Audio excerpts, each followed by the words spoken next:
Hey,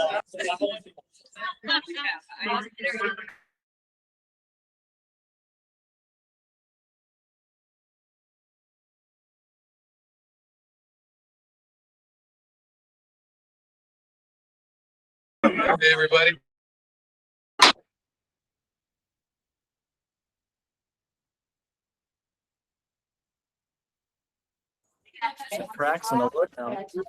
Hey, everybody. I'm going to call to order this meeting of the Santan Valley Town Council on April 1st, 2026 at 6:02 p.m. We have our clerk give us a roll call, please. Mayor Schnapp, Present. Mayor Hudgens. Present. Hunt. Present. Present. Member Oaks. Member Tyler. Present. Member Walker. We have quorum. Thank you. We're going to go ahead and proceed with our Pledge of Allegiance. I've asked Councilmember Wolfert to lead us. Pledge allegiance to the flag of the United States of America and to the republic for which it stands, one nation, under God, indivisible, with liberty and justice for all. Thank you. We're going to now have our invocation. This will be given by Pastor Nathan Savage of Heritage Lutheran Church. Pastor. Lord God, your Son came among us to serve and not to be served, but to give his life for the world. Lead us by his love to serve all those to whom the world offers no comfort and little help. Through us, give hope to the hopeless, love to the unloved, peace to the troubled, and rest to the weary. Through your Son, Jesus Christ our Lord. Amen. Thank you, Pastor Savage. Thank you for being here. Okay, this will move us to item number 4, Mayor and Council reports. This will be a brief report on current events. This is a information item only. Council should not propose, discuss, deliberate, or take legal action on the information presented. And we'll start down the road with Councilmember Hunt. Nothing to report today. Thank you. Thank you. Councilmember Jenkins. Hi, I attended the House of Refuge Gala along with Vice Mayor Hudgens on last Saturday, and it was a great event. There was over 420 people in attendance, and they raised over $375,000 for the program. And it was just great hearing the stories that they had with all the help that they've been giving the last 30 years. I did attend the first zoning meeting, which was Monday, and that was very informative. The next two, I would hope that you all can attend. The next two are going to be 421 and 521. 421 and 512 in this room here, but it'll make a difference in getting this structure and skeleton for the planning and zoning. Thanks. Thank you. Councilmember Oaks. I attended a wonderful Easter concert Sunday night, sponsored by the Church of Jesus Christ of Latter-day Saints. There was other churches there. A great community event. There was probably 400 or 500 people. It was just a wonderful interfaith experience. It was great. Great. Councilmember Tyler. So I just want to talk about the Spring Festival coming up this Friday. I was just trying to look for details on it I know it's from 6 to 8:30. Is that correct? 30 to 8, I believe. Oh, there it is. So yeah, Friday, April 3rd, 5:30 to 8. He was going to do it. I'll let you get more into it. No. Yeah, food truck, shopping, entertainment, photo booth, some great things. Bring the kids. I'll be there. You know, if you have any questions for me, come bug me. But I'll be wandering around with my kids. So that's all I got. Okay, Councilmember Wolfert. Just briefly again, on the 15th through the 17th, the Arizona Association for Economic Development will be having their spring conference in Tucson. I'll be attending. And then on the 18th, the Joe Foss Post 97, our Santan Valley American Legion, will be having their spring party. So if you have some time, go and check out, hang out with some of the vets. It'll be a great event. That's it. Good. Thank you, Vice Mayor Hudgens. As was stated, Councilmember Jenkins and I went to the House of Refuge. Such a great organization. Kayla Kolar, who's the CEO there, has done a fantastic job. There's those who don't know the organization. It's a nonprofit. They house like about 70 women and their children there to help them get a fresh start. And it's just a really amazing thing. It's an all-inclusive space. Former Air Force barracks that was converted over. And so it's really great. And one of the girls who lives there made some cupcakes that went for over $4,000, which was really great. And so it was just a beautiful event to hear the stories and the impact that it's made, and all that. The next thing is the town manager, Brent Billingsley, the mayor, and I went to Pinal Partnerships Emerging Leadership event, and there was a bunch of economic partners and business leaders and nonprofit leaders there, and had a great conversation just sharing about the incorporation, municipality, what's going on, what are we doing, and kind of the main message is we're open for business. We want business to be able to come here and start to develop in Santan Valley. I also attended with the town manager, Brent Billingsley, for our community, Mike Goodman's event that he does about once a month with nonprofit leaders and business owners. And again, the topic of economic development and that we're open for business. And then the last one is the mayor and I, and then Councilmember Tyler attended Solera. About 100 residents from Solera came out to hear updates on the town. And there's just a lot of excitement about what's going on and what this means for our future. Thank you. All my reports were given by the other council members, so thank you very much. So with that, we had a busy week. There's a lot going on. There's always things coming up. If you go to Supervisor Goodman's office, you can find there's a bunch of events coming up too in the future that we'll probably announce at future dates or future council meetings. Okay, with that, we're going to turn to item number 5. This will be the town manager's report. This is a report on current events. This is, sorry, I'm on the wrong one. We already did that. Did I not? No. Nope. I marked it off. Why did I mark it off? Brent, we love you.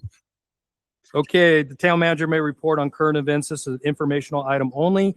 Council shall not propose, discuss, deliberate, or take legal action on information presented. Brent. Mr. Mayor, Vice Mayor, members of the council, members of the public, thank you so much for attending this evening. It's a great pleasure to see all of you and to see such heavy attendance tonight. So we really appreciate you giving your free time to come and spend it with us. I've got a number of items, but we're so in tune between the staff and the council that many of my items have already been talked about. So I shall take off. First, I wanted to let the public as well as the council know that we got an email today. I forwarded on to you. The League of Cities and Towns Conference will be held this year from the 18th to the 21st of August. And at some point, if you're interested in attending, go ahead and let the staff know, and we'll put money in the budget for attendance at the League Conference. It's important. It's a great event where a lot of information is shared. And who knows, we may end up doing a panel at the event. So that was my first item. The second one is we will be creating a manager's budget task force that will meet sometime between May and June to go over the draft budget. If anyone in TV land or here tonight would like to be part of that 7-member group, please reach out to the mayor, vice mayor, council members for a recommendation for the manager's budget task force. The next item I have is we've made a change with respect to council packets based on a request from the last meeting.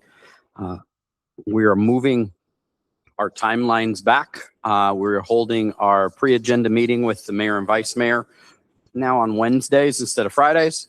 And that's so we can get the draft packet out to the mayor, council, and ready to publish to the public the Friday before the next Wednesday meeting, subject to changes. And there are changes that occur between Friday and Wednesday based on updates to documents and other things. But hopefully that's helpful. I know that a number of folks have asked and talked about that in the past.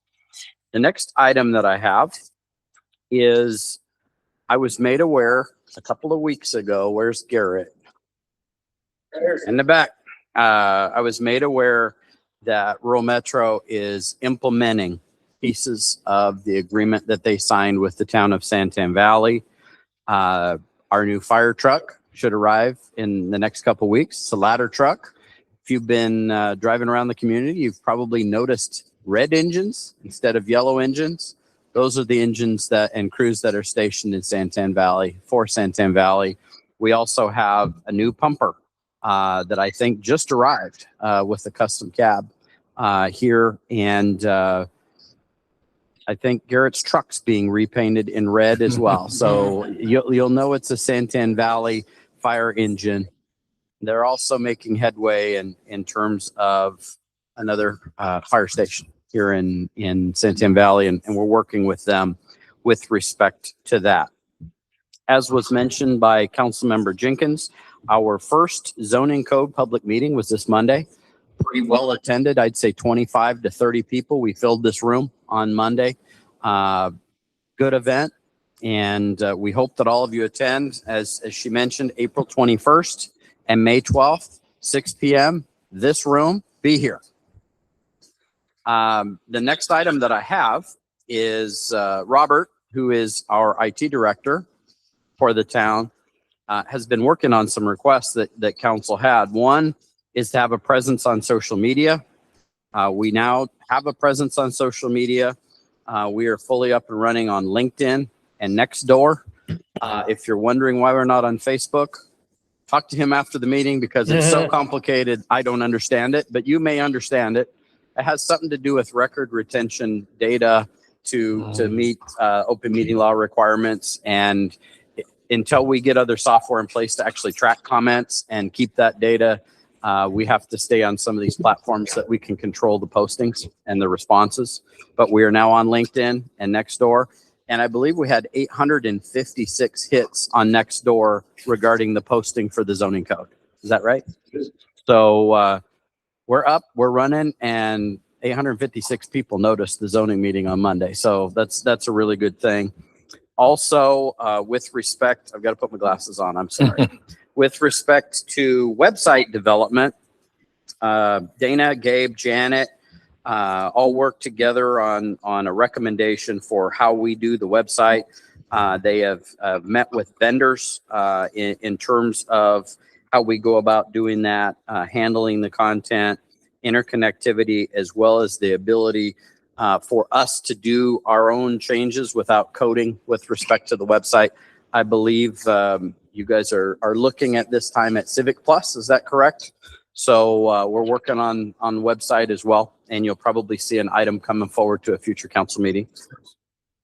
The EEC committee of the Department of Revenue met 2 weeks ago, and they have provided the town with our expenditure limitation. So this is based on a 1973 law that ties communities to an expenditure limit that they cannot expend above. And I'll get to this in a minute, unless a couple of different things happen. Our expenditure limit for 2026-27 is $79,196,448. Even if we receive more money than 79 million, we cannot spend it unless one of two things happens. One, an election for a permanent base adjustment, or an election for home rule.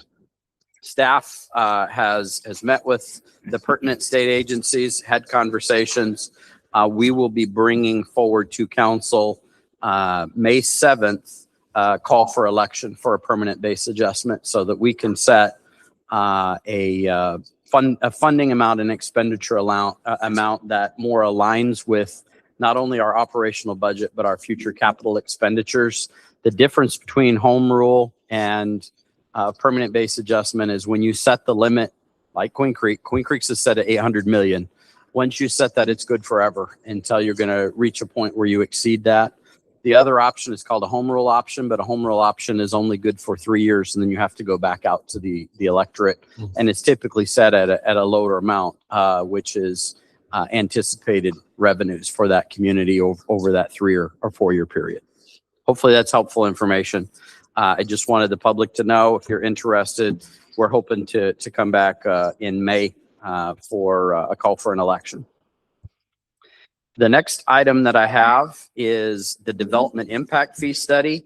We have a draft and we will be publishing that draft tomorrow, April 2nd, right, Gabe? And then we will be coming back to council for a public hearing on June the 3rd to adopt the development impact fee study. Of course, we will have a meeting and a work session before that to go through what those results are. Even though we're posting tomorrow the draft report, you can still change that up until the time that there's an actual vote on adopting the development impact fee study. Santan Valley Spring Festival, not only is it this Friday at 5:30, but the town of Santan Valley will have a booth. So please come out and see us. We were event planning on Monday. So we bring in tables and chairs and we're going to have cornhole and the whole deal. So please come out and see us on Friday. One update I have from the last meeting is the council strategic planning retreat has been moved to May the 7th. So hopefully everybody's in alignment for May the 7th. It looks like that is all I have. Thank you, Mayor. Thank you, Brent. Surprised you could stop so soon. Okay, there's a lot going on, folks.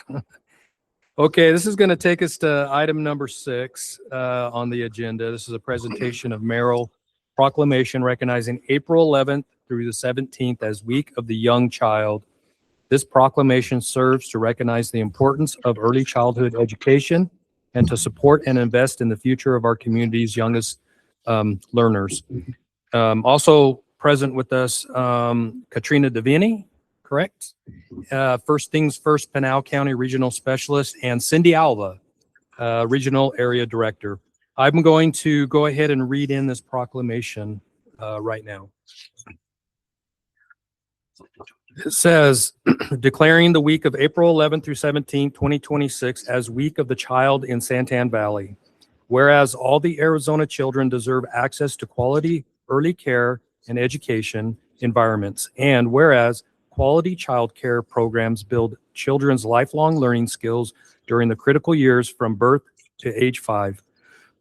Excuse me. Whereas ECE, or the Early Care and Education, teachers and child care providers are an essential workforce that enables Arizona parents to participate in the workforce or pursue education. And whereas funding quality child care is a smart investment that improves family well-being, strengthens communities, and contributes to a thriving economy. And whereas First Things First, the Arizona Association of Education of Young Children, the Southern Arizona Association for the Education of Young Children, and other community organizations, in conjunction with the National Association for the Education of Young Children, are celebrating the 55th anniversary of the Week of the Young Child. And whereas these organizations are working to improve equitable early childhood opportunities that provide a strong start for children in Santan Valley. And whereas public policies that support early care and education for Arizona's youngest learners help families, communities, and economy thrive, and the economy thrive. Now, therefore, I, Darren Schneff, Mayor of the town of Santan Valley, do hereby proclaim April 11th through the 17th, 2026 as Week of the Young Child in the town of Santan Valley, Arizona, and encourage all residents to recognize the importance of early childhood education and to support and invest in the future of our community's youngest learners. And I have signed that already. This is the proclamation. This is our second proclamation that we have done as a new municipality, and it's a very worthwhile proclamation. I think maybe should we have a photo up with the two here, and we'll get that done right now. So if the council, if we want to come to the front.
Okay, now that we've done that, we're going to move to item number 7. This is a consent agenda. Items listed on the consent agenda may be approved by one motion and one vote. Any council member may remove any item from the consent agenda for separate discussion and consideration. And we have items number A, approval of minutes, and item number B, approval of an agreement with Tyler Technologies. Does any council member have any discussion, question, or motion? So Mayor, I move to approve the consent agenda for a approval of minutes and approval of agreement with Tyler Technologies. Okay, we have a motion by council member Tyler. Is there a second? We have a second by council member Oaks. All in favor? Indicate by saying aye. Aye. Any opposed? Okay, ayes have it. Consent agenda items are approved.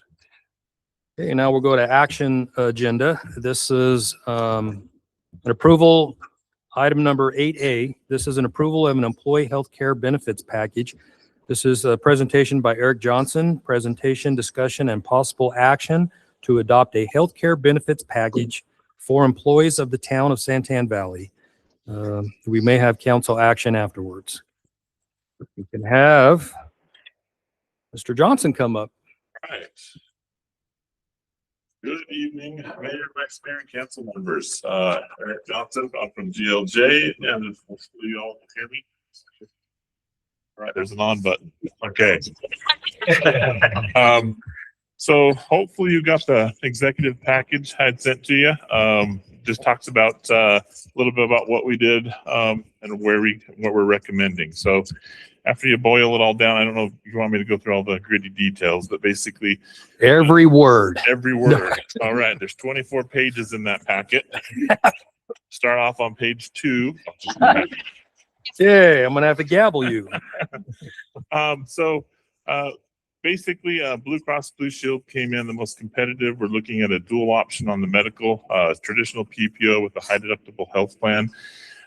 We made the plans cost the same to the town, and how we did that is the premium on the high deductible health plan is quite a bit lower. So we take the difference between the two plans and we fund the HSA to make it. So whatever the employee chooses, it's cost neutral to the town. We did a comparison study of many of the surrounding towns, looking at what they're spending, and how much the employees are having to pay for their benefits package. And we were trying to get that as close as we possibly could. Obviously, most of the towns are population-wise, when it comes to employees, are a lot larger, so they have a little bit of a leg up, but we got pretty darn close. And so the overall package on the medical, dental, vision, life, EAP program and so forth, all of that stuff is within what I would call striking range or very, very close to your surrounding towns. So it would be a very good tool for you to be able to leverage, attract and retain good, talented people. I'll stop there and pause. Is there any questions as you guys have had a chance to look through that packet and have any questions specifically? Everything is in there. I do. You were kind of talking about how we were comparing with other towns and municipalities. The difference is they have a lot more employees. So they Yes. have a little more buying power, I They guess you do. could call it, right? So the plan designs, because we fall in the small market, you have less flexibility in the plan designs. And so you can't dial it in and get it. You're kind of say, here, this one here, and they might have a plan that's in between. You don't have that option and so forth. So, and they got a little bit different buying power, but we got pretty darn close.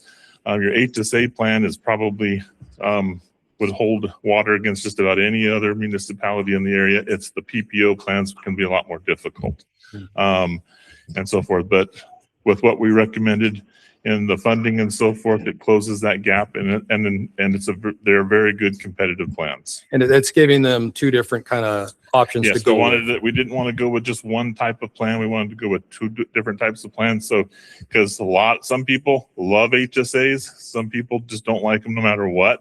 And so we put one of each so that you're not chasing away talent because they don't like the one plan that you would have offered. So we put both plans in. We're also looking at putting in an FSA and an LFSA. So the FSA is for the traditional PPO people. They can put money in on a pre-tax basis, avoid federal, state, and all that. and may pay for medical, dental expenses. And the LFSA is for the HSA people. They can put additional funds to be used for dental and vision expenses as opposed to tapping into their HSA. They can leave that for medical only. And that portion of it is funded by the employees. Mayor, and as I understand it, as our employee count grows, we can bid this out and get a renewed price points and all that stuff. Absolutely. We'll do it at least on an annual basis, but if I see something that for some reason you guys have grown enough that it's like, hey, maybe we should do this off cycle, I have no problem with doing a market check and doing so. And the review on this would be an annual thing where Yes. every year we would say, hey, what's out there? Yep. Is there something better, Exactly. better package? Okay. Yep. Brent. Yes. So besides the medical, dental, vision, life, the EAP program, the FSA, the LFSA, we're also putting a Teladoc in. It's a telemedicine program. We actually, our firm works with Teladoc very closely, and we've pushed it out to, probably about 1,000 law firms nationwide. And so we were able to take that pricing and offer it to you piggyback off of that, that relationship that we have.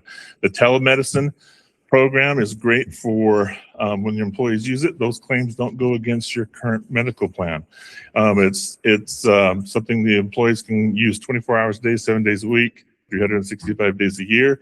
They can call 83% of the time. The services can be done over the phone, and then they can go use insurance, or if they don't have the insurance on a kid, for example, you can then just say, hey, the prescription, please send it here, and use your insurance or pay cash for it.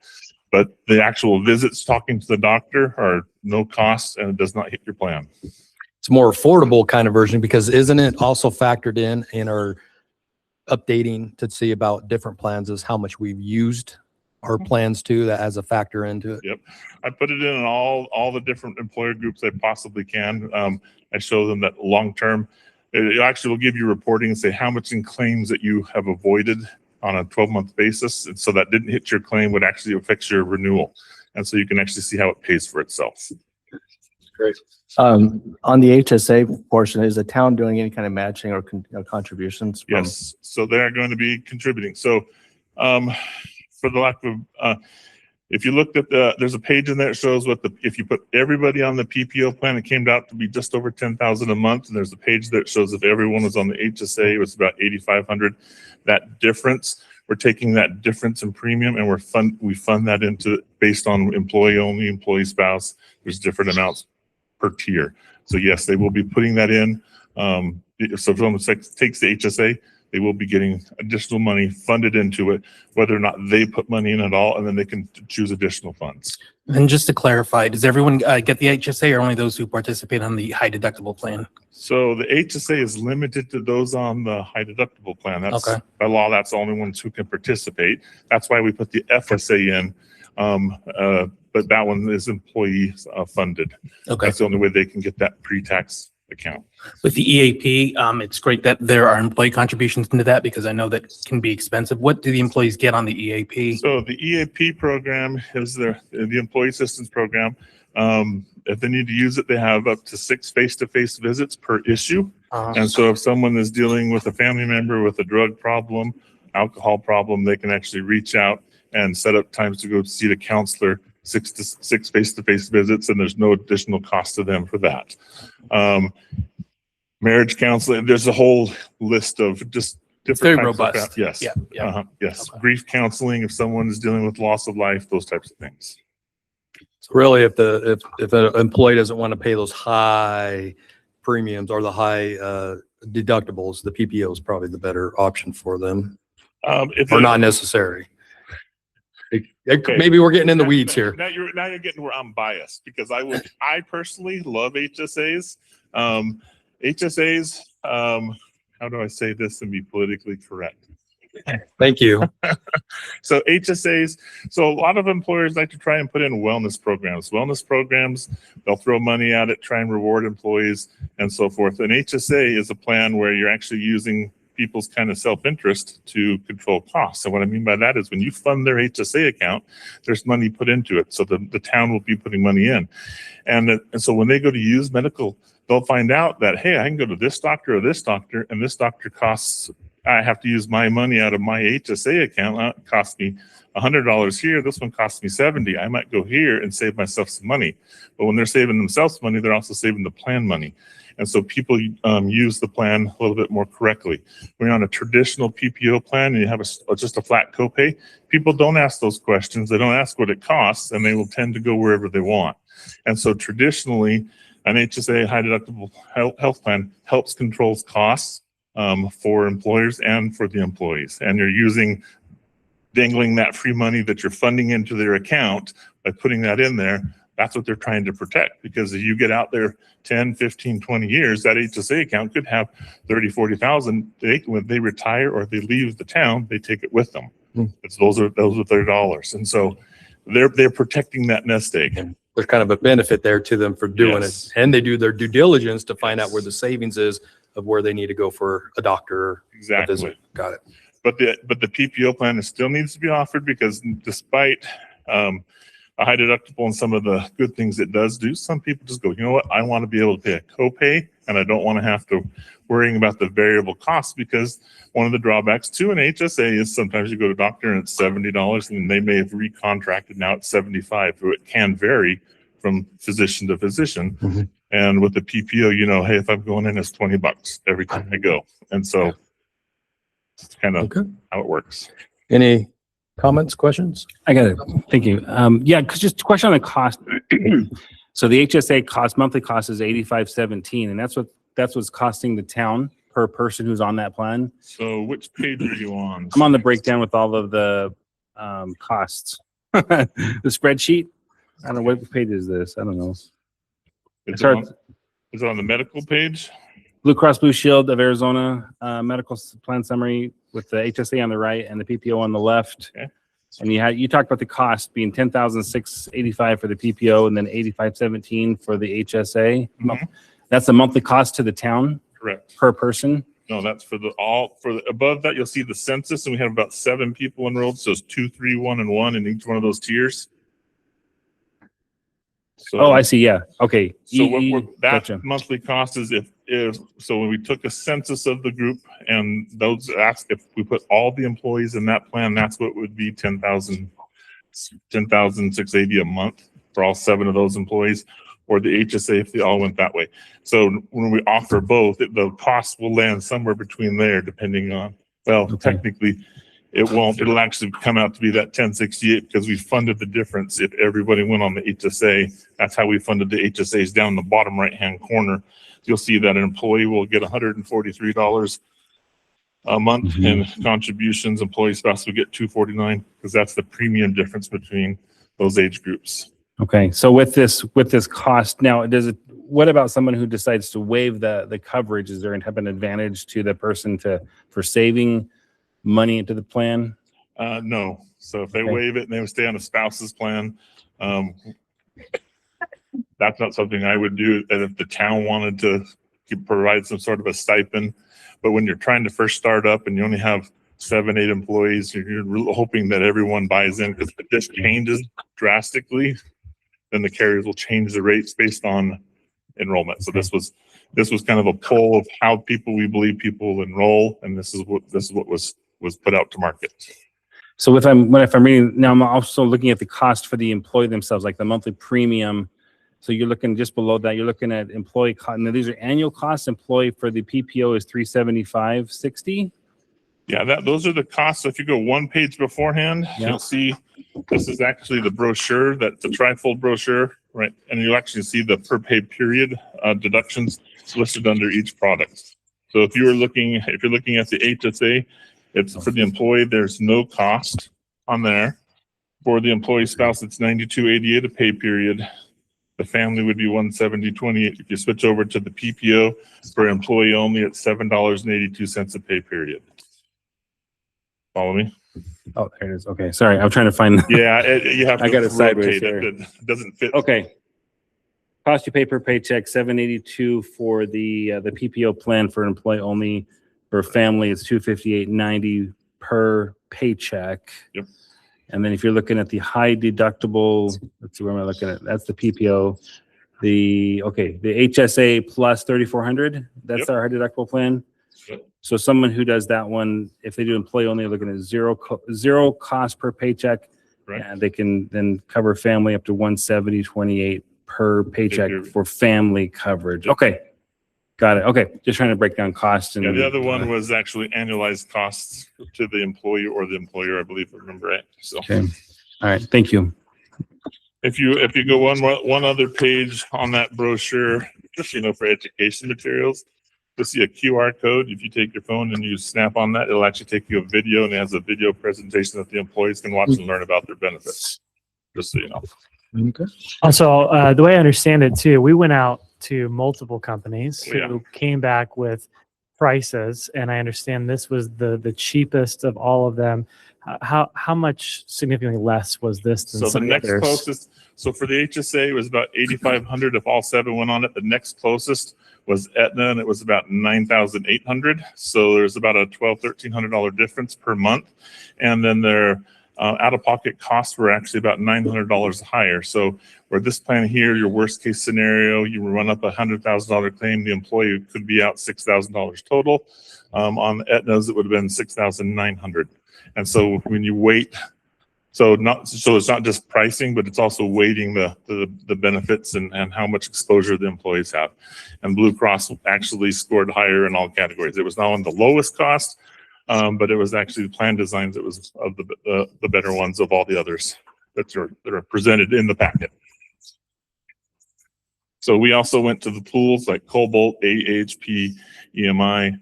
They weren't competitive, and some of them did not want to provide bids because the town's still too small. They wanted to add some more membership. I just wanted to ask a little bit about the process for the citizens' sake.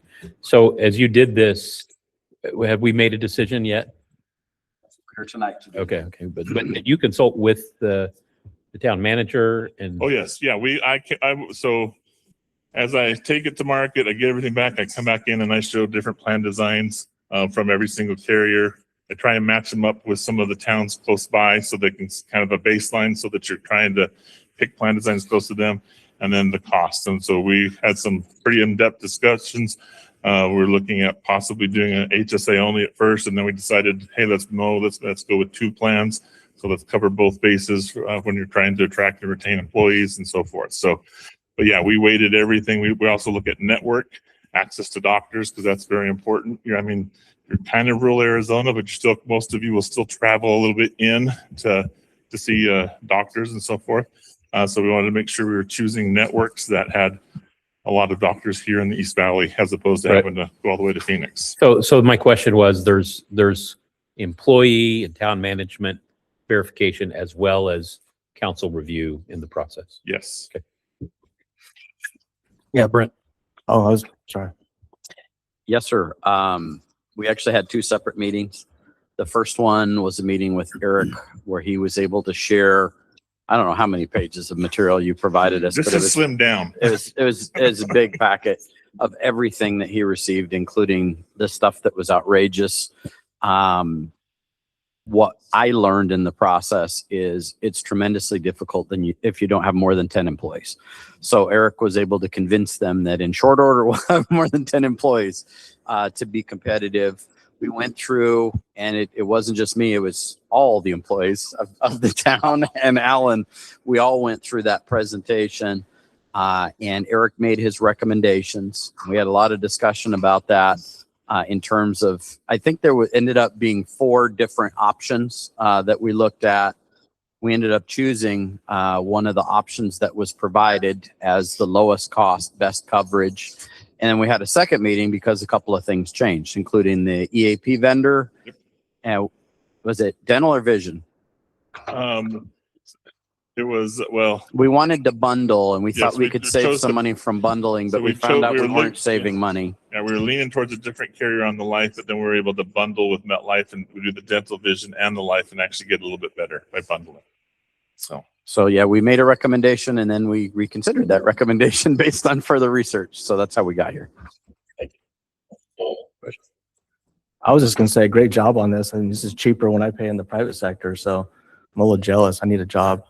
So, just a quick question. Strike that. As far as enrollment, what is the enrollment process? Is once a year?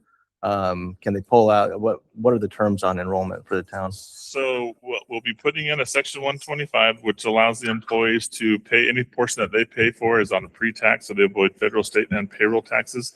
But when you do that, it also means that you can only enroll once a year during open enrollment. Now, when you're a new hire, you'll have your new hire waiting period, and then you can join, and then you can then to make your change at open enrollment annually. And so that's part of the process. We also have an online platform that we use. So there'll be the brochures, the video is tied to that. We send emails out to the employees. We let them know if the town wants me to come out, which I normally like to do. I will come out, sit down with employees and educate them on their benefits. I'll do one-on-one, or I'll do group meetings, and then they can come and ask questions. But we'll be real heavy on education.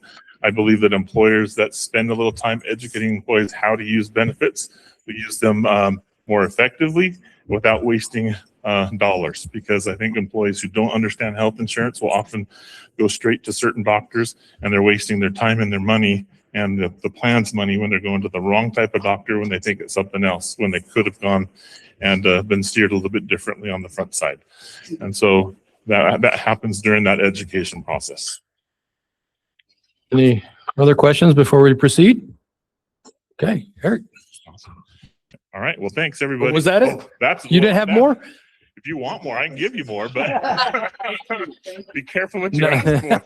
I'm hearing the hook coming out. No, Mr. Mayor? This, It's Eric's son's birthday tonight, so oh, that's why he wants to keep it short. I tried to move him up, and that's why he wants to keep it short. So Thank you, Eric Eric. did a phenomenal job. Thank you, Eric. Appreciate it. So For the council, this is one of the reasons why we wanted to move up our dates so that we could get these packets earlier, so we could have time like over a weekend to go through them. So we don't get it on a Tuesday and then Wednesday we have a council meeting. So give us more opportunity to be able to go through these and have these great questions. So thank you, Eric. thank you. Appreciate you. Not a problem. Thank you. Okay. So with that, is there any further discussion or questions? Do we have a motion?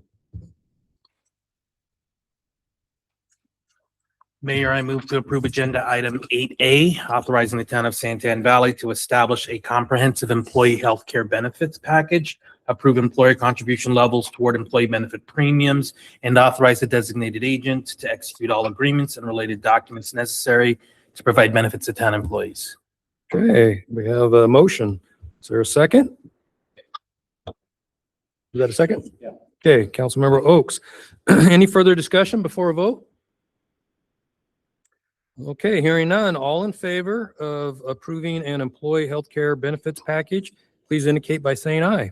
Aye. Any opposed? Ayes have it. Motion carries.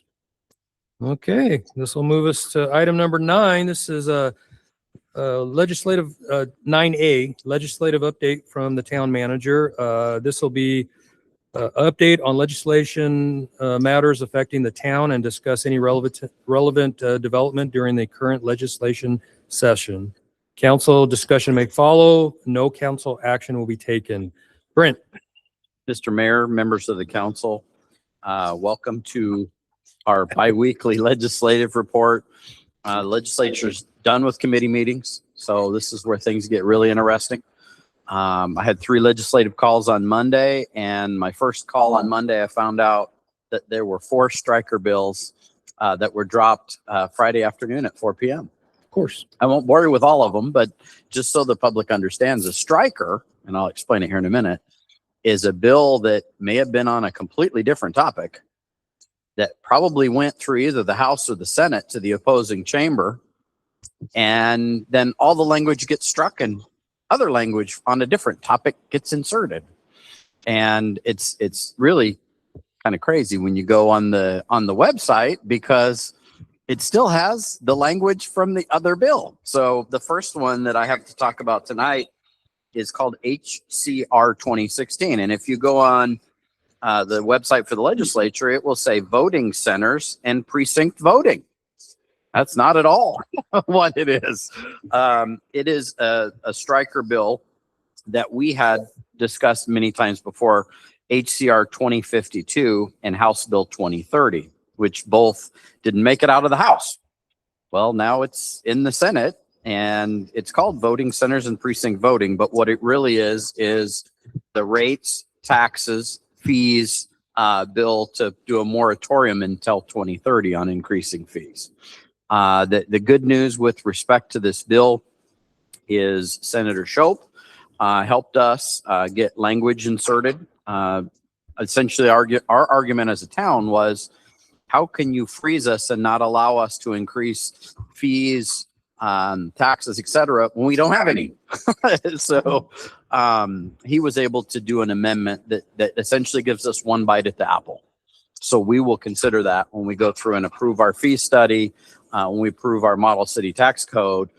Just understand that if this bill gets through, we get one shot at the apple, and then there will be no change till 2030. But How much longer before that final vote will come in on this? who knows? Things are kind of stalled right now because of the budget. And then I found out on Monday that the House may be taking a recess for 2 weeks. So it could be quite some time. As you guys know, the session went into June last year. So it may again this year. Okay. The second bill is called Senate Bill 1431. It's one that we have been tracking. It started obviously in the Senate, and it's known as the bill called Municipalities Planned Communities Design Prohibition. This one looks like it's going to be passed. It made it out of the House. It's House engrossed. Or made it out of Senate, I'm sorry, is Senate engrossed. And it's already made it through House Commerce where it passed, House Rules where it passed, and the Majority Caucus is meeting on this bill this week. So if you want to oppose a bill that's bad for Santan Valley and bad for cities and towns in Arizona, Senate Bill 1431 should be on your list. Because it also prohibits a municipality from adopting or enforcing design, architectural, and aesthetic requirements for single-family homes or accessory dwelling units. Not good. As well as not allowing HOAs to be created at our request to maintain things like open areas, drainage culverts, et cetera, that exist in subdivisions. So it's kind of a big deal. So if this passes, developers can do whatever they want without our input? To some degree, we couldn't have a design review board. We couldn't ask developers to insert an HOA to do maintenance on not public infrastructure, but subdivision related infrastructure, as well as wall requirements. There's all kinds of things that are included as part of this bill. It's really not a good bill for cities and towns. The other one I wanted to mention tonight is Senate Bill 1176. This is one of the strikers from last Friday. If you go on the website, you'll see it says stormwater storage replenishment credits. That's not what it is, but that's what the bill says. It's a very curious bill, and the thought is this is an anti-League of Cities and Towns bill.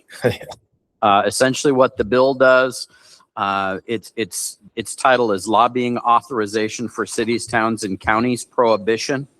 It essentially says that people like myself or Alan or our town employees cannot lobby at the legislature on behalf of the city, town, or county unless the city, town, or county's governing body has adopted a formal position on a legislative matter. So, for example, the 4 strikers that happened last Friday. Once we found out about that, we'd have to call a special meeting, meet the open meeting requirements for posting, and meet on Monday to take a position so that we could be ready for the Tuesday meeting with respect to committee. So it's specifically designed so that the league, their lobbying efforts, and our staff lobbying efforts, even council lobbying efforts, if you were an individual member that has a registration as a lobbyist on behalf of the town, you couldn't take a position unless the council voted. The odd thing to me is professional paid lobbyists, they're not part of this bill. This is specifically focused on limiting our ability to argue against bills at the legislature. Yes, sir. So that means strategically, the legislature could put a bill out and vote on it before anybody had a chance to have a meeting, but they don't limit that to other lobbyists. No, paid lobbyists, they're fine. Yeah. So that's It Senate Bill hinders us. 1176. Yeah. And what's the motive? Is that it? Is it to limit us? It is. Yeah. It's You to can guess. limit our voice and ability to speak out against bills. Yeah. And those were the three I wanted to focus on tonight. They're all bad, and two of them are surprises. One more question. Uh-huh. If we were to we would have to call a special meeting to get a consensus so that lobbying could be done. Yes. Can an open meeting be done by poll, or we have to meet? We'd have to physically meet, either Okay. electronic or in person. And Yeah, have a we'd have to quorum. post it. And an agenda would be a special meeting. Yeah. That bill feels very anti-American to not allow people to go and have their voice heard with their government, even government to government. I just feel that's very anti-American. Now, here's a question I'd have to ask would we have to get a paid lobbyist to be able to voice at that point? That Outside our that own- would be one option. Yes. Okay. So you know the business you might want to go into. So it's either that, or we have to make sure we vote on these quickly. And there's obviously delays because we're not meeting. So we may have to call special meetings so it just complicates things. You may have to do more than one special meeting a week, because if we met in the example I provided before, if we met on Monday and you gave us direction and we weighed in before the hearing on Tuesday, if there was an amendment done at the hearing on Tuesday, it may be on the floor by Friday. You may have to have another special meeting to have a position because the bill's been amended. Brent, is this I apologize if I missed the point. Is this going to be voted on, or this is already how it is? So the bill was originally Senate Bill 1176, stormwater storage replenishment credits. It started in the Senate. The Senate approved stormwater storage replenishment credits. It then went to the House. And as soon as it was in the House, it turned into lobbying authorization, cities, towns, counties prohibition. And it's been voted on and It's passed? already been voted on in the Senate as a stormwater storage and replenishment credit bill. Is there someone we can call to complain or to? Yeah, your representatives, your senators. So what would happen now is, and it's already gone through, I checked today, it's already been approved by House Natural Resources, Energy and Water Committee. Why that went to House Natural, well, it's because it was, Because of the original title. Yeah. so it was passed by Natural Resources and it's held in, Drawn by natural resources, it was moved to appropriations and then held in appropriations. I'll say, so it's held in appropriations right now Of the Senate. of the Senate, of the House. So since the bill has changed, it still has to go back to the committee of the whole with the Senate, because it's different language than what the Senate approved. So there's still time. Do we have a feeling where it's at right now with the House? That The corrections? meetings I was in on Monday, they just thought, this is crazy. This is happening for a reason, to try and influence the league and or cities and towns to back off. Anybody in the press aware, or do you know? I don't know. Everyone is aware. I work with the county version of the League of Cities and Towns, and they also have some reservations about it. I do have some slight good news on this. It was held in appropriations, and since appropriations is not meeting again this session, this version is dead for now, but the idea could still come back. Nothing's truly dead until the legislature is done for the year. so when they come back at the end, something could pass Yes. at the Yes. end, at the 11th hour, basically. I'm sorry for the bad news, but that's the three bills for tonight. And you never have good news at the legislative update. So there's still time for us to reach out. Do you know if the league is doing the same and other municipalities? Whatever we need to do. Okay. Council have any other comments or questions about any of these other bills or? I was just gonna say on the 2016, did we ensure that the language for Santana Valley was part of the striker? Yes. Okay. Our language is in there. as well as for your assistance, council member, as well as language that has to do with water and wastewater billing. They put additional language in there because and that's the business that Councilmember Tyler's in. If you're a city or town and you have a wastewater and a water department, oftentimes you sell bonds to expand your wastewater treatment plant, to expand your water lines and your sewer lines, or have to, if it's an emergency, go to WIFA and get additional funding. There was a concern if you put a moratorium till 2030, what happens when you can't pay your debt service, or you can't go and actually get bonds from WIFA to do improvements because you can't raise your rates? Where does that money come from if those rates are part of the debt service? So there's also language in there from that perspective. So I'm glad you asked that question. Thank you. Good. Any other comments, questions? Okay. No action is to be taken on that one. We'll go to item number 9B, transportation improvements and funding. This will be a presentation by Chris Wanamaker, Pinal County Engineer, overview regarding roads, development, and growth in Santan Valley. Council may have discussion following, but there will be no action taken. Chris, Well, good welcome evening. back. Yep, glad to be here and soon to be full-time employee next Monday. Oh, you're rubbing it in. I'm excited. I'm excited because this is everyone's favorite topic, right? Transportation, growth, development. Wait, there is no problem in Santan Valley. No, But we you have forgot challenges. today is April Fools. We'll be Go ahead, talking about Chris. that. There's some challenges there. We'll get into some of that, but let's see if this is working here. Very delay.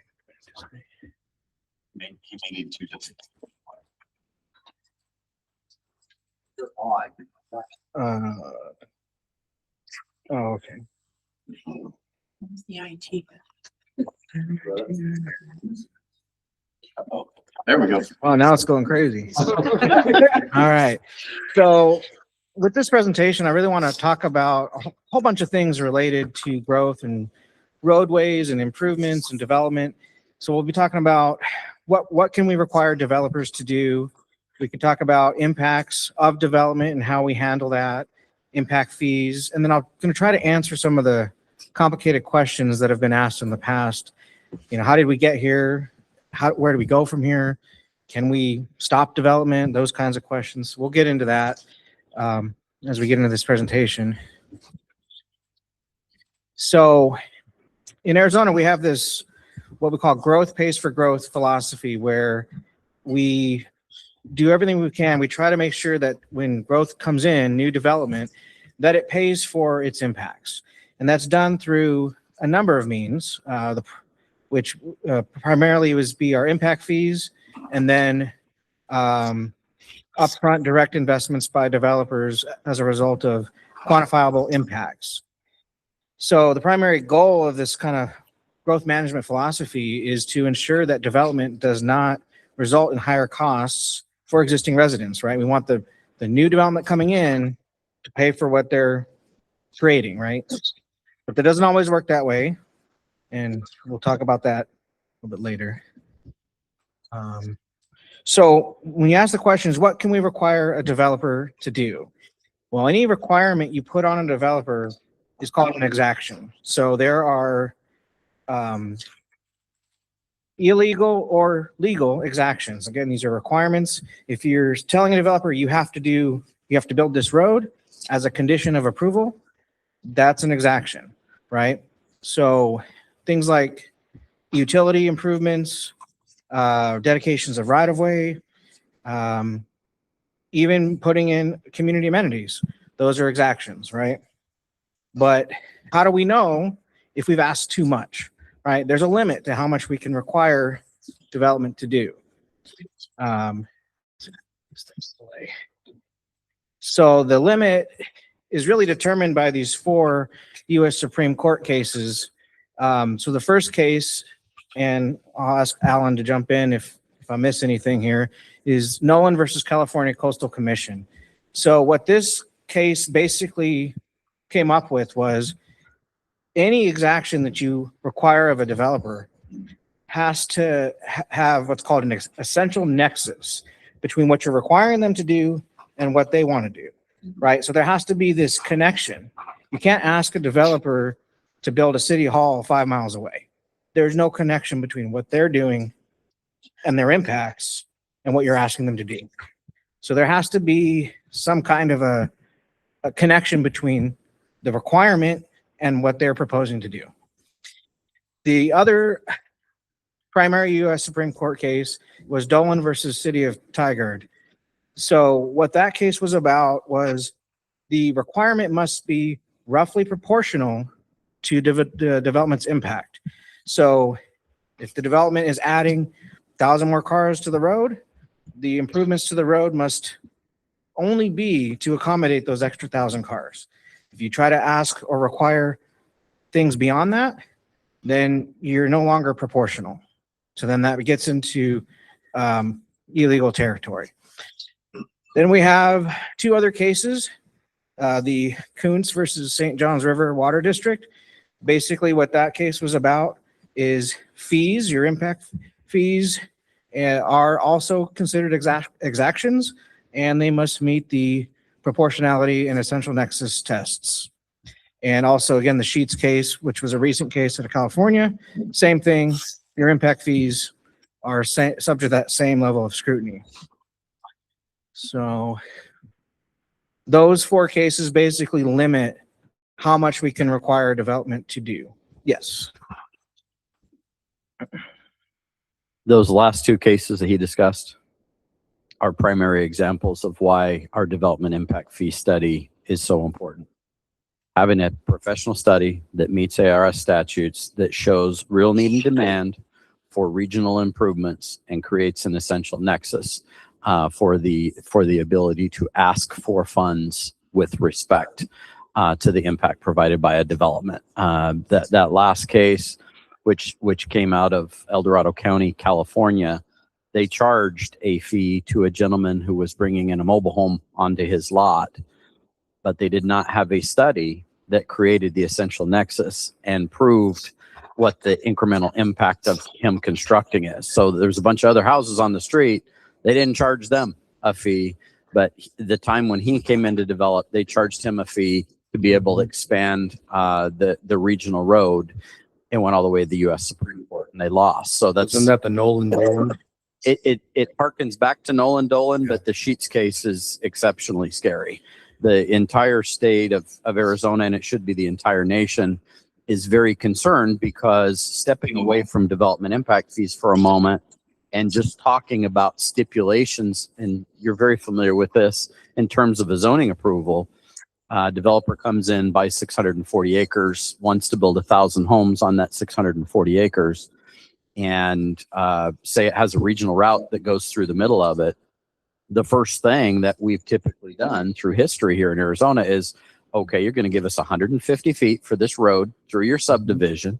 You're going to do a traffic impact analysis. That's going to determine where traffic signals are required, turn lanes, decel lanes, and you'll be expected to do that on these time frames.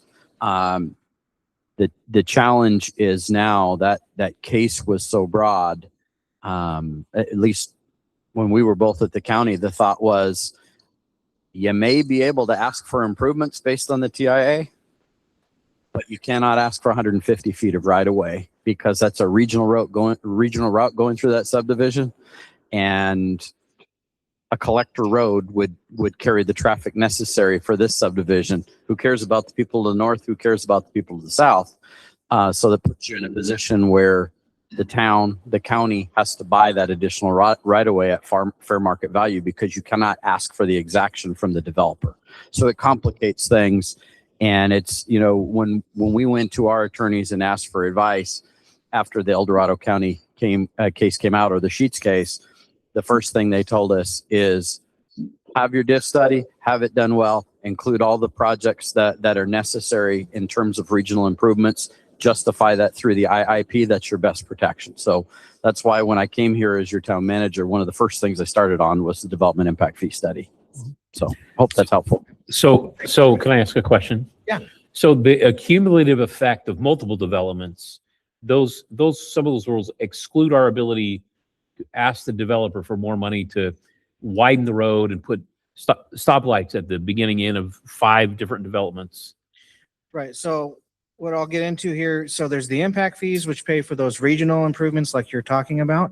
And then the traffic impact analysis is what establishes the proportionality and essential nexus for those actual improvements that they will construct with their subdivision. So the regional impact fee can cover Yeah. the things beyond. Right. So the issue is, as a town or as a municipality has to plan well enough to know what that amount is, because what we see in Santan Valley is we're 10 years behind on Yeah. when developments get in, when we get to widen a road and get a stoplight.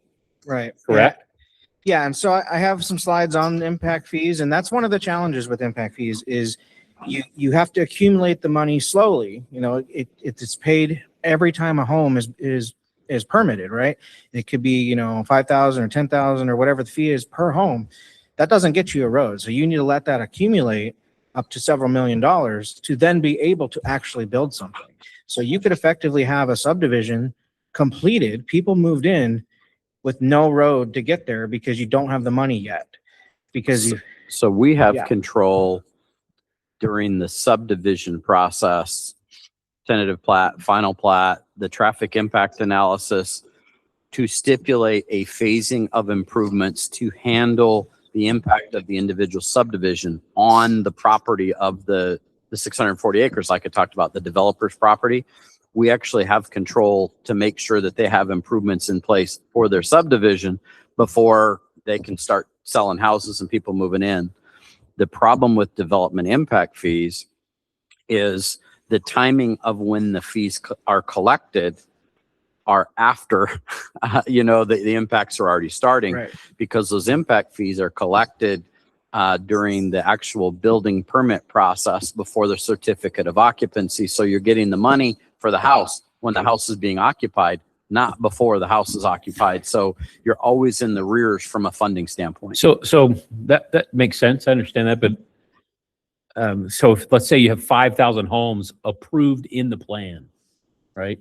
You know the fees are going to be collected when finance companies all over are like, that's money in the bank, right? We can do towns not borrow money to widen the roads first, and when the permits are sold, you're paying that back? We typically do that through bonding, but I'm not aware of anybody who's been able to bond for future development impact fee funds.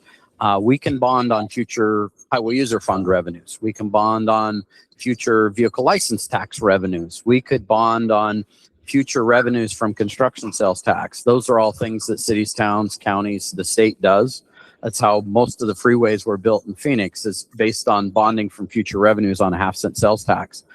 The challenge with development impact fees is the market goes like this. So you cannot properly determine what the likely fees received are.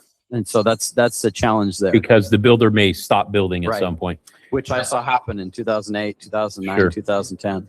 even though it's already permitted. I mean, the projects are approved. So, but what it does though is the burden becomes on the citizen Right. to drive in unsafe roads and in congested areas while the builder gets to make their plan to move forward. Yeah, impact fees are not the perfect solution, but it's what we have. It's what's authorized by state statute, and that's the mechanism to capture those regional improvements that, are based on a per home fee that's collected at the time of permitting. So Don't we have to also have identified the roads of regional significance if we Yes. don't already have them identified? yeah, so that's this thing's not working, but that's the infrastructure improvement plan, the IIP. So that's your transportation study or so that that is used to determine. So when you calculate the impact fee, you have to look at what is the projected growth and what are the roads that are going to be needed to support that growth. And then what is the actual cost of building those roads? And then when you do the calculations, you end up with a per home fee that is then used to build those roads. But yes, there's a transportation planning component to the impact fee. So tomorrow we'll be posting on the website, and I'll be sending every one of you individually a copy of our draft development impact fee study, which includes the socioeconomic analysis as well as the IIP for parks and transportation. The other drawback to development impact fees is when you do the analysis for the IIP for the regional improvements, you have to look at existing conditions as well as future conditions, and you can't collect development impact fees on traffic that's already there and congestion that's already there. You can only collect it from new development. So what you'll see when you look through that IIP is a projection of what our fees may be, a projection of what we might collect. But the thing to look at there is what the town's contribution is going to have to be, because we have to come up with the funds to pay for the existing congestion, because we can't ask the developers for that. Right. So I was say going we to collect I was going to kind $10. of build off what you're saying there. Yeah. Did the county have something already established with the development fees? Yes. And what happened to all those development fees once we incorporated? Are they just now sitting in the county? Or did we lose all of those funds and That's a now? legal question. No, that is a legal question. So they have collected DIF or development impact fees, and the statutes say that those have been earmarked for, particular area, region, right? And the infrastructure in that region. And the town's position is that those funds need to be used for the designated, what they were designated projects, that's codified in the statute as well. So we have a legal backing to make sure that those fees are used You use them- appropriately how they were designated use them for. or lose them in 10 years. So that's what the statute says. So we're currently working with the county. It is a complex issue though, trying to parse through that.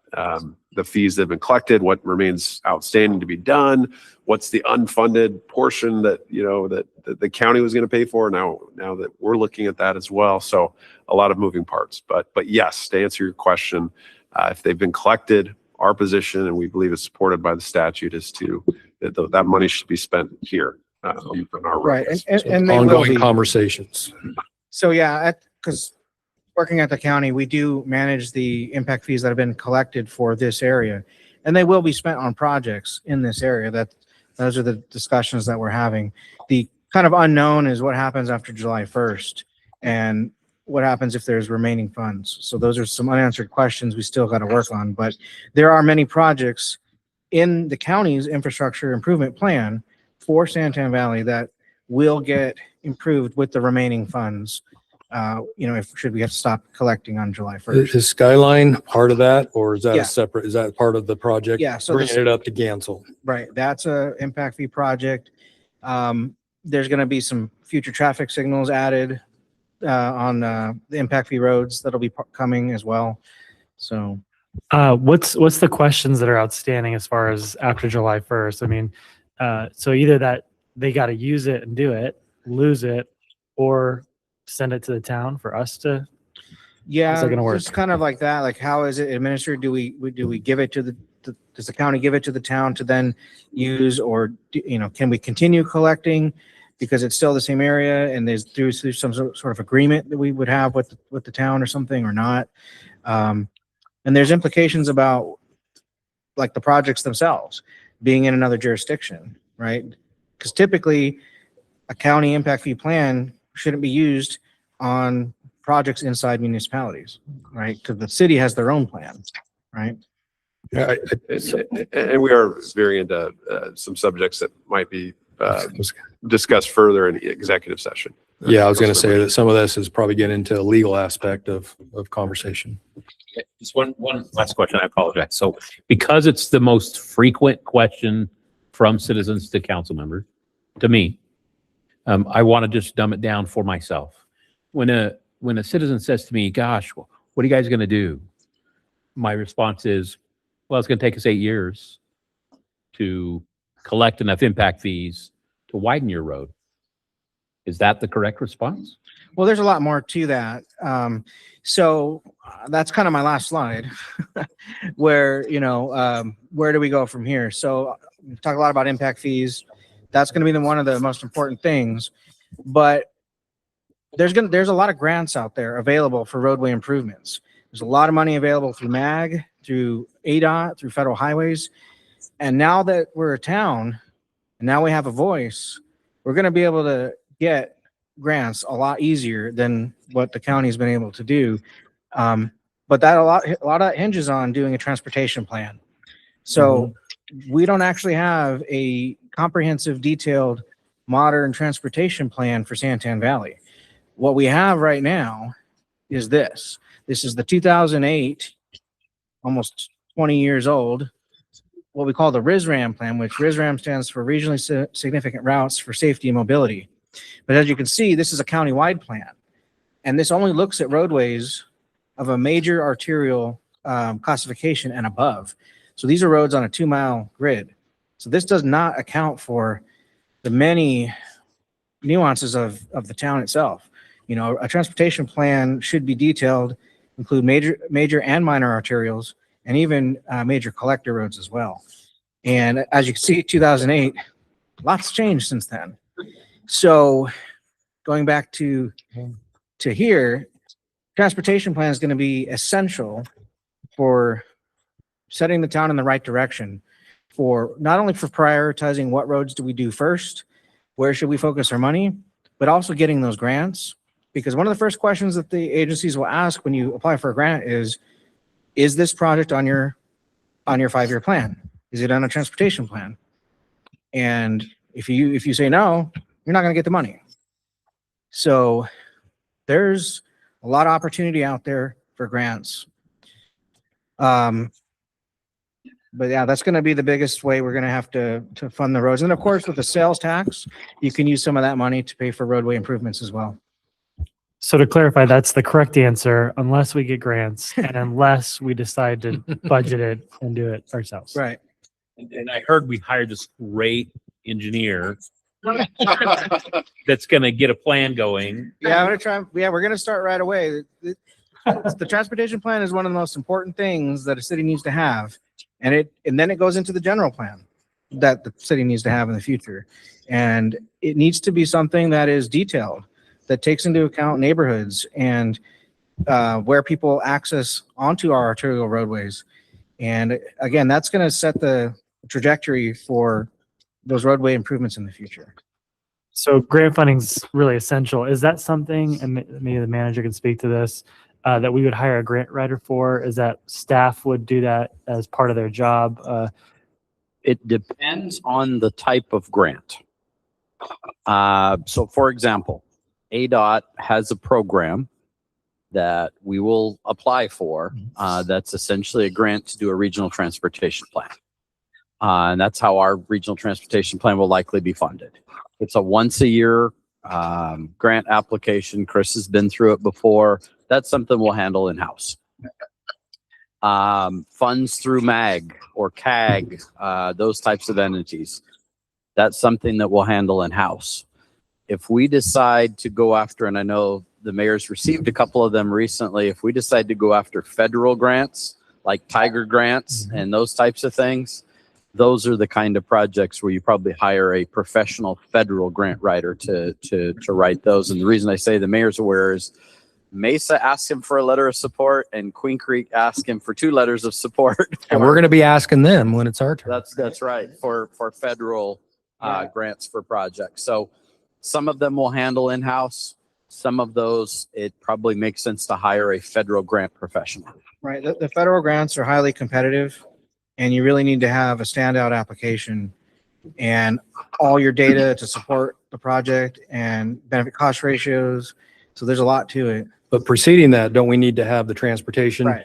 study and something in our general plan before we could start doing that? How long does that usually take? I can't imagine it's 3 to 4 months. I mean, it'd be quite a long time for 2 months. Well, it could be 6 to 12 Amen. months, depending on how fast you want to go. I mean, there is a lot of public involvement, and you want to get the development community involved as well, especially if you want to make them adhere to the plan, right? And conform to what the overall needs are. So you got to go through this public process, and then it ultimately comes here for adoption. It could be 6 to 12 months. I've worked on transportation plans that have taken 3 years. I've worked on some that have been within that window. So How long did Gold Canyon take? probably about 18 months, because there was some controversial discussions about where some future connections should go, but we had to resolve those things. But it took How about 18 the Maricopa Regional? We're going on 3 years. 3 years. So, So I mean, I don't want to overpromise and underdeliver. You're not going to have a transportation plan in 6 months. I would plan on at least 12 months to fully go through the project, because it's not just us and our council that's involved. It'll be MAG, it'll be CAG, it'll be Queen Creek, it'll be Pinal County, it will be Apache Junction, it will be the Maricopa Flood Control District, it will be the State Land Department. And what delays some of these projects, including the one we were speaking about in Maricopa, is when one or more of the entities gets upset and there's disagreement, and then it takes a while to work through Right. that. So Yeah, that's a fair point. And, but I think, it's not having a plan and then doing one, it's going to be, I'm hopeful that we'll be able to get it done faster because we have to have something in order to. And so it looks like that we're going to address our new developments coming on through our plan, but our current issues that we have right now, sounds like a lot of the funding will come from grants, from sales tax that will come out of the general fund that we can move over into the transportation side of it. So that's why I think those are critical and important issues for us to adopt or have. Am I correct? Yeah, Okay. exactly. So, I mean, I can go back and talk about more stuff. Wait, real quick though, but talking about widening of roads, Yes. I know in a lot of the areas of Santan Valley, we're limited of where we're at. What is the measure to go further to get it widened? Yeah. Condemnation, what are we talking about? Yeah. So there are segments. Difficult questions. Yeah, there are segments of certain roadways like Hunt Highway, for example, where in order to widen it to its ultimate 7-lane configuration, it would require eminent domain and condemnation of property. And in some areas, it may require relocating the home, the families or whoever lives there. And that's a decision that the town will need to make. Is it something that is that important to do or not? Because I could tell you at the county, that's not something the county wanted to do. We never wanted to relocate people and move homes and take property like that. So if anybody wants to learn about the condemnation process and the requirements from the federal government, take a look at a document called the Uniform Act. The Uniform Act is the federal law that controls how condemnation occurs. It's not as simple as paying fair market value and demolishing houses or businesses. There's a lot of other things that go into that, including a legal process. But Yeah. the Uniform Act is the legislation we'd have to follow. So I was involved in a flood control project about 10 years ago where we built a channel for a community, Queen Valley, and we did some relocations. And it was a friendly condemnation, but we had to pay for their new place of residence. We had to pay relocation costs. And honestly, we went above and beyond to make them whole because it's what we needed to do. It was the right thing to do to, because they were being negatively impacted, but the public benefit of the project was far greater than that impact. So we felt it was justification to go through that process. But, the resident worked with us, and again, we paid for relocation costs, impacts to just their daily routine in their life, and we helped buy a new property that was comparable for them. So and we cleaned up their old property and built the channel. That's the ideal way, a friendly condemnation, Right. meaning the homeowner has, or the property owner has accepted the offer to get bought out to Right. fair market value and moved. It's the other end of it that is not the best way of going about it. And that's where we're going to be in a position within the town that we have areas that's the only way it's going to have to be to widen some of these sections. Gansel has parts on it. Hunt Highway, you just talked about Right. that. So we're going to have Right. challenges there. Yeah, and then sections of Gansel, one of the challenges there is we have the WAPA towers and the easements there, and WAPA is the Western Area Power Administration, those giant Mhm. power lines there. That really limits our ability to widen the road in that direction. So, there would be probably years-long negotiations with them to enter into some sort of agreement where and I don't even know if they would allow a widening within there that would encroach into their easement. Yeah, I don't think so So- that way. You know, it's something that I tried to do when I was at the county, but we didn't really get anywhere as far as the negotiations. So Strangely enough, 4 of us drove to lunch today. We drove that corridor. And one of our staff members turned to me and said, how are we going to widen this road? Because it's got the waffle lines there. And I said, it's going to be really difficult, and it's likely not going to, be widened on this side. Mhm. And his question to me was, what's it cost to move one of those poles? And I said, well, I did a project once. It was $1 million a pole to move those poles.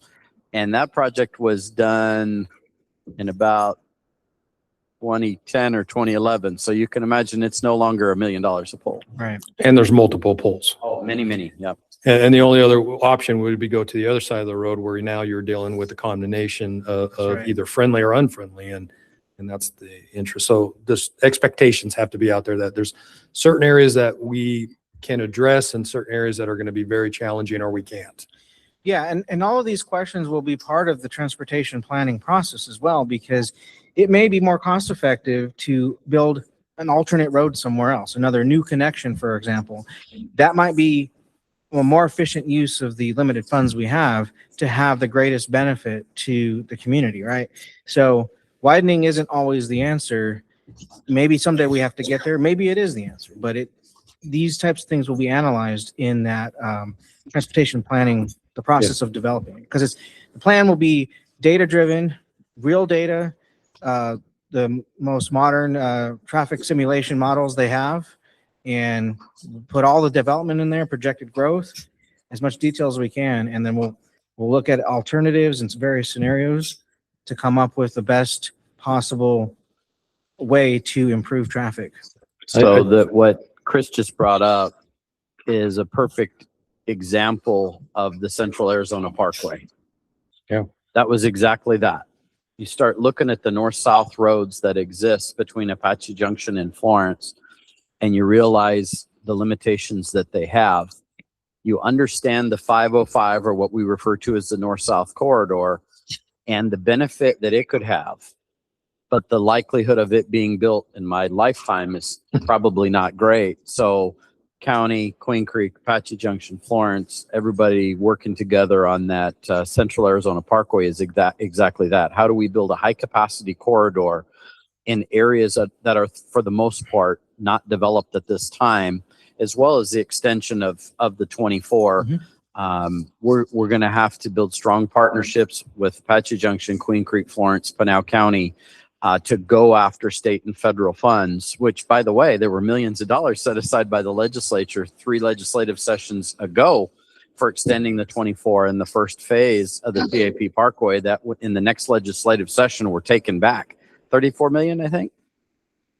So we got to have that strong consortium rowing in the same direction with our friends and support a project. I've seen all the modeling results that Chris and his team put together on the CAP Parkway. Yeah. It's impressive if we could build that facility, what that does for this region. Day one, you'd have 100,000 cars a day on that thing, and that's 100,000 cars less you'd have on the surface streets. Because the traffic modeling suggests that if you don't build the parkway, Ironwood would have to be 8 lanes or even more, and it would be a level of service F, which is basically, the worst congestion. And I think the Parkway came about because the 505 was decided to be put further east Right. than where we wanted it, which was on the west side of the CAP canal. That's right. And so the alternative was Pinal County stepped up and said, okay, we got to do something here. This is a major traffic. You hit the nail on the head. We got to open up north, south, east, west roads to help alleviate traffic on these congested Hunt Highway, Gansel, Ironwood, and other areas. So the Central Parkway is going to hopefully help with that. Yeah. So with these dilemmas that are obvious and we got to work through them and we have to be prudent, it's not that we want to stop development, but we can't just go full pedal with development. We got to have the plan. We got to know it's coming. Otherwise, we're just kind of ignoring Right. the dilemma, and the citizens pay the price. Right. Right. As again, the impact fees is so critical. Yep. Another thing that's important that I didn't mention yet, was on my last slide, is adopting high standards for roadway construction and infrastructure, because while it might cost more upfront, it's going to lower your maintenance costs and it's going to be a better product in the end.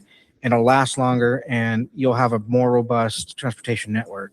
So that's another thing that we need to do, you know, probably in the short term. It's probably fairly easy to do, and that's something I'll be working on. I kind of go back on what Councilmember Oaks was saying. It's kind of a difficult situation now to put a moratorium out on development, because we can't really stop a developer from wanting to come out and develop if they are the landowner. Mhm. The process, correct, has to keep going forward. Moratoriums are kind of a sticky situation legally, I believe. Yeah, I do have a slide here on moratoriums because I know that was a question that was asked. There is a state statute for cities, municipalities that does have provisions to allow for moratoriums, but the criteria is it's a very high bar, and you have to really demonstrate that, you know, there's a true life safety, public safety issue. And even if you do adopt a moratorium, it's only temporary. State statute allows for 120 days. That's how long you can have it. You might be able to get an extension. There's a provision for extension, state statute for an additional 120 days, but that doesn't get you much time. And you have to have a plan to solve the specific problem, right? So that, if you did a moratorium, I don't think it would do much. And I think you'd open yourself up for legal challenges. Okay, so I was going to revisit something we said earlier. If the builder wants to quit building economically, he can stop. Right. But the citizens, we've got no recourse to slow it down. Right. But that's not okay. Well, Right, but it is what it's- it is. I hear you. It is, yeah.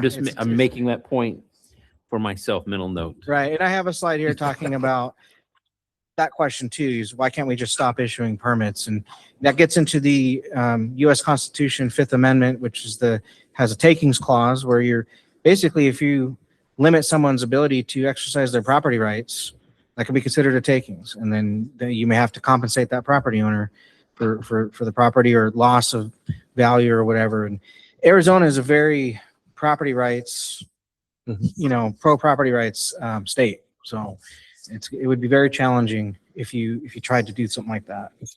I think if we did try that, we would be challenged pretty heavily by developers and other people Right. on that moratorium. And it'd be a lengthy process and cost a lot of money Right. to the town. Right. It would. And I think the money would be better spent on moving forward and trying to build out the infrastructure that we have, finish the transportation plan, focus on just trying to improve things as best we can.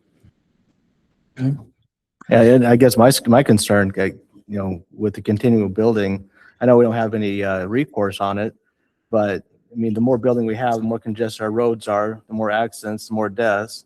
Mhm. And then, what kind of, I guess, how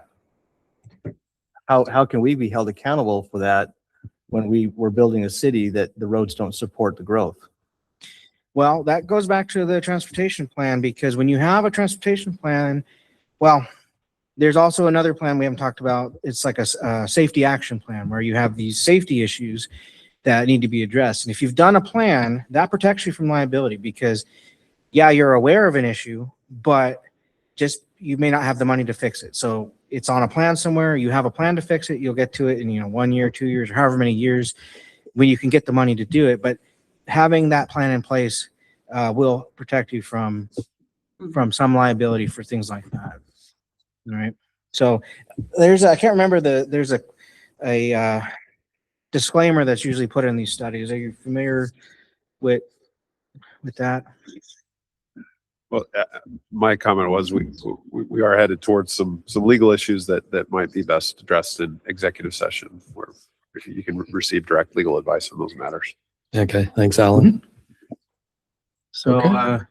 I mean, I got other stuff we could, if you guys have more questions or. So, I guess one of the things I might want to address a little bit is another question I get all the time is, we've kind of hit on this a little bit, is why haven't the roads ever, why haven't we kept up with growth, right? And so that's another thing. it's not just about impact fees and these other things we've talked about. We have to recognize that at the county level, there are some things that have happened in the past that have brought us to where we're at today with the infrastructure not keeping pace with growth. And I just want to mention, just for the public and for people to know, that there are things out there like development agreements, for example, that the county has entered into with developers that have limited the amount of fees they pay, or perhaps made it so they don't pay any fees. And so those things have been in place for some developments. Another thing, I mentioned the transportation plan, lack of detail on that plan and being, old. And another thing to mention, and this is public record, is the impact fees that are in place are about 50% of what they probably should have been. And that was just the decision the county made at the time. And that's what they are right now. So we haven't collected enough money to actually cover the true impact of growth. So just to clarify, I think I just barely caught it. You're saying there's some really bad development agreements that were made from the county that have put us in some of this position. Yeah, so there's existing development agreements that are perhaps not in the best favor of the county or municipality. At the time that the county adopted them, philosophy was different, and spring in development. But yeah, these development agreements are legally binding and run with the land. And yes, So these. Mike? With these former DAs that are out there, is there a timeline that you guys have in place to where they're going to end? many do not have an expiration. They don't? Many don't. Now, we would have to look individually at each agreement to see what the terms are. And, so that's something that we would probably have to address in a separate meeting, right? How many would you say there are? We can talk. Yeah, I about think, some of those I think we're at Yeah. a point where we're here now and we're gonna. I just move wanted to forward. mention that because that is out there, that there are developments that have not paid impact fees because they made these agreements with the county. And they're still in effect. So So let me kind of go back to this transportation question. How long realistically does Santan Valley have in the future to probably get that study done? Realistically. I agree with Chris. We need to get on it. We need to get it done as soon as possible. And like he said, you want to have that before you even start your general plan process. So it's if you were to look at what I mapped out when I first started on his wall in December, it's not one of the things on that list because that list was just for the first 6 months to get us to July 1st. But now since we have Chris on board, it's something that we need to, and we've got the DIF study well underway. It's something that needs to be a priority to get done as soon as possible. In the meantime, Chris and I actually talked today. Once he starts here next week, we're going to sit down and have some meetings about fortuitous use of funds that we have now to make some positive impacts for the community where they perhaps things that should have been addressed that we can address for the money that we have and get the most bang for our buck in terms of projects for this next year or next couple of years. And I just wanted to kind of add, I know our conversation has been really sanguine and, if anything, this really strengthens the case for incorporation because it allows us to step in, provide more current solutions for things not done correctly in the past. So if anything, it highlights the importance of our DIF, how critical it needs to be. And then again, we can really push forward. So it sets some milestones for us. And why we incorporated Concretely. it. Exactly. So if there's ever a case for incorporation, you can see we get neglected when we, defer, to other authorities who may not have our interests in heart. So if anything, there's a positive to this. We have a path and we have a light. So, and the revenues that are coming in now for roadway maintenance is probably more than what the county was spending here before. Because you remember, the county has to spread the money out across the whole county. And we've got 5 supervisors and they all have projects and we've got to spread the money out. Now we have a concentration of people here. Money has been recalculated and now comes here for use here. So there's more money now available for this community than what was likely being spent before. And if anything, I don't want the community to think that they're disempowered in any way. By all means, what it means is let's refocus our sentiment and be a bit more clear about that. So don't come away from this meeting feeling like, oh no, we're just going to steamrolled here. Exactly the opposite. Right. We can now be better informed and concentrate our energies and our opinions in a constructive way. So The town will be able to do significantly more than the county ever could or ever did, just for a variety of reasons, most of which we've mentioned here today. But even the change in state statutes that govern a county versus a city allows us to do more things. So we'll be able to really change the trajectory of this community and build infrastructure and do things that would have never otherwise been done. Yeah, just to add on to that, we just been dealt a really bad set of cards with what happened where we were vetoed on our corporation efforts in the past, but we can't change that now. Now we can move forward. The people have spoken, and now we're assembling a really great team that's on it. So we can play our cards going future, and they're going to get better and better. And so to get back with Chris or Brent or both of you, to get back on day one when Chris starts here, we looking at 6 months to 12 months on this transportation study to get done? Because we have to start working on a general plan here in the near future. Well, a lot of it depends on when the ADOT grant is due and their selection process to get that done, to get the funding to do that. We can also fund it ourselves without the grant, but there's some real benefits to the grant because of the parties that brings in. ADOT is then the administrator of it. They provide their staff. MAG becomes, there's a lot of value doing it through ADOT's program. That's something that we can look at. It's not just But in the money. meantime, we're in the middle of a budget process right now. I've got to get together a manager's budget. Chris and I are going to start meeting as soon as next week to talk about some wins we can make for this community for some known problem areas based on the funding that we've received. So I wanted to ask, I know the general plan, we were looking at adopting a lot of what Pinal County has already used for a general plan. No, we're not. No, we're using the Santan area plan, which is the sorry, county's Dad, plan that's what I meant. in the interim. Did Pinal County already have a traffic study for this area? They have not ever? Not to the level of detail that's needed. So we're starting fresh. We're starting fresh with a brand new study that we can call our own. That again, we'll have community involvement. You guys will be involved, and it'll be hopefully at the end it'll be a really robust plan that we can all stand behind. So the key mechanism behind the regional transportation plan is what's called the traffic model. So this area for the last 20 years has been broken up into a series of odd shapes called transportation analysis zones.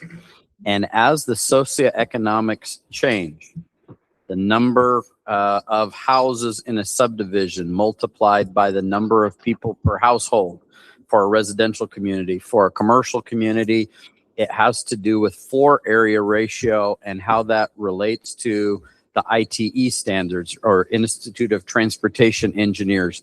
Each one of these little shapes has a certain amount of traffic that's generated, and it's not just what's generated per day. It's peak hour morning, peak hour evening.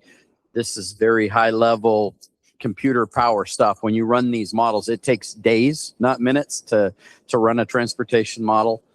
We will do what's called a TAZ refinement. So we'll likely have to work with MAG and use MAG's staff, but they'll take these larger TAZ zones and they'll shrink them down into smaller pieces of this overall puzzle. Think of it kind of like a jigsaw puzzle that calculates how transportation is going to be loaded based on these routes, what exists now, what that level of service is, where the problem areas are, and then you utilize that to determine the most effective way to do transportation projects to get the most bang for your buck, to get a better level of service.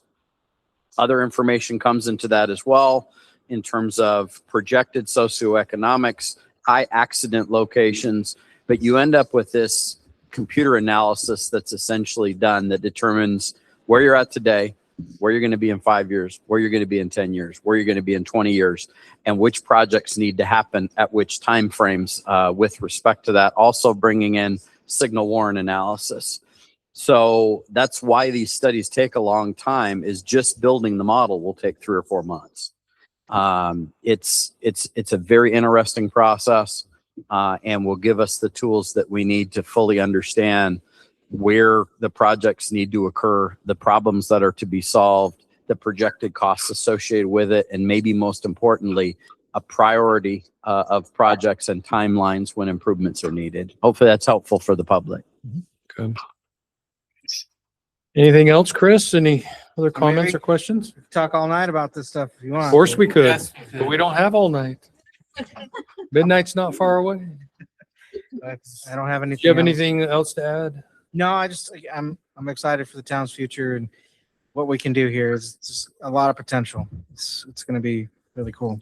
Chris, yeah, so tomorrow there's a webinar that the U.S. Department of Transportation is going to be Mhm. hosting on grants at the federal level. Is that something we'll all be on? Gabe and I are already enrolled.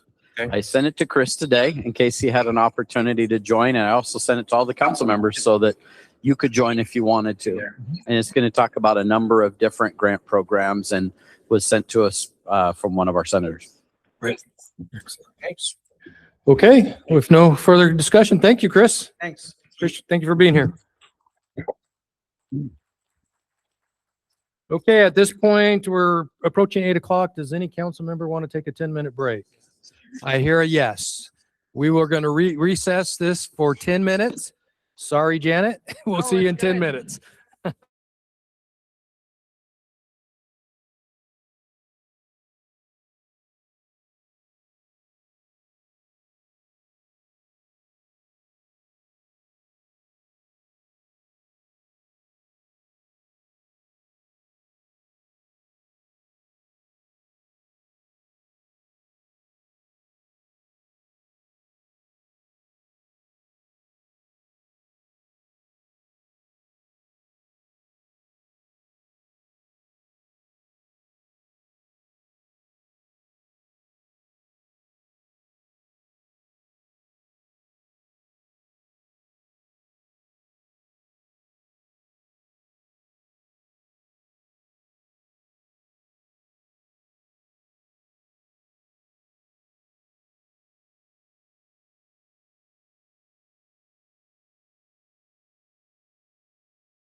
We're gonna reconvene our regular session and we're gonna move on to item number 9C, Human Resources Policy Manual. This will be a presentation by Janet Dare, who is the Town Human Resources Director. This is going to be a presentation discussion regarding the town's draft Human Resource Policy Manual to include an overview of key policy sections and updates, areas where council feedback has been incorporated, remaining policy considerations, timeline for final revisions, and process for formal adoption. So we may have some council discussion, but no action will be taken. Janet, welcome. Thank you. Appreciate it. Good evening, Mayor, Vice Mayor, and council members.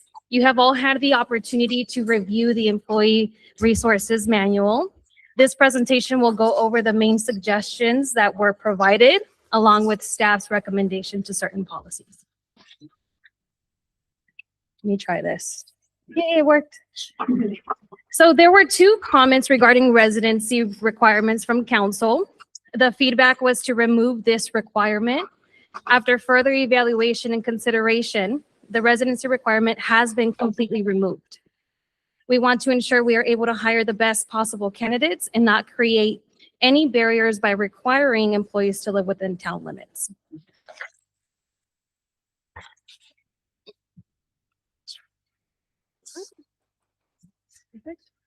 There was feedback regarding bereavement leave. And so the feedback was to provide 10 additional days in case of the loss of a spouse or a child. We did include that in the policy. We added 10 days automatically with the opportunity for 10 additional days approved with the Human Resources Director and the town manager.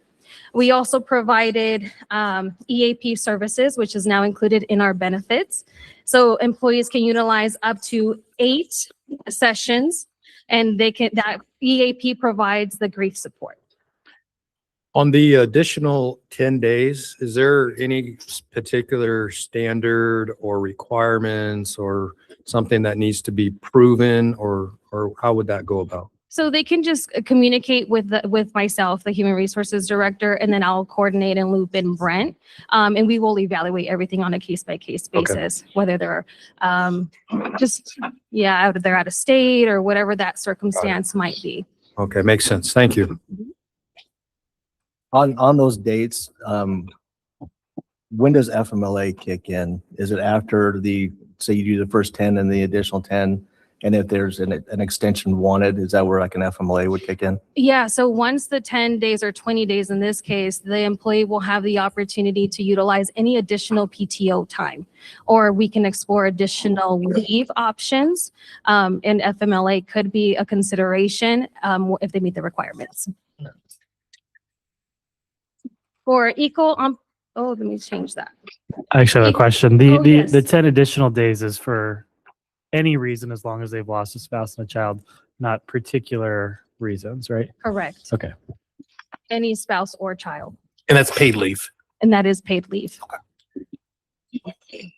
For equal employment opportunity, we have updated that language. We removed the affirmative action language that was there, and we replaced it with the revised verbiage that was provided by council. Regarding child safety training, we have added language requiring annual training for staff who work directly with children. That training will focus on identifying signs of child exploitation. We are still researching the specific program, but there are local advocacy centers that we will look into along with online providers, and we will move forward with the best option once we identify the courses that work best for the town. Relocation assistance. There was a suggestion by council to offer relocation assistance. After researching and reaching out to other HR directors across the valley, this is not a common practice unless there is a residency requirement. So since we do not require residency, staff recommends evaluating relocation assistance on a case-by-case basis, and it will be outlined in the offer letter provided. Random drug testing. So there was a suggestion to include random drug testing in the policy. After consulting with our attorneys, The recommendation is to limit random drug testing to safety sensitive and public safety positions where it is permitted by law. So this means that it will not be applied town-wide, but only in positions where there is a clear safety risk and legal authority to do so. In such cases like operating a vehicle, That is, something in that degree. yes, that is something that is Equipment. required Okay. for anyone through ADOT. If someone looks physically impaired, can they be recommended for? Yes, And what's the process on that? that process they'll submit. We have a reasonable suspicion form that we'll have, and they'll work with myself as I serve as a risk safety manager too.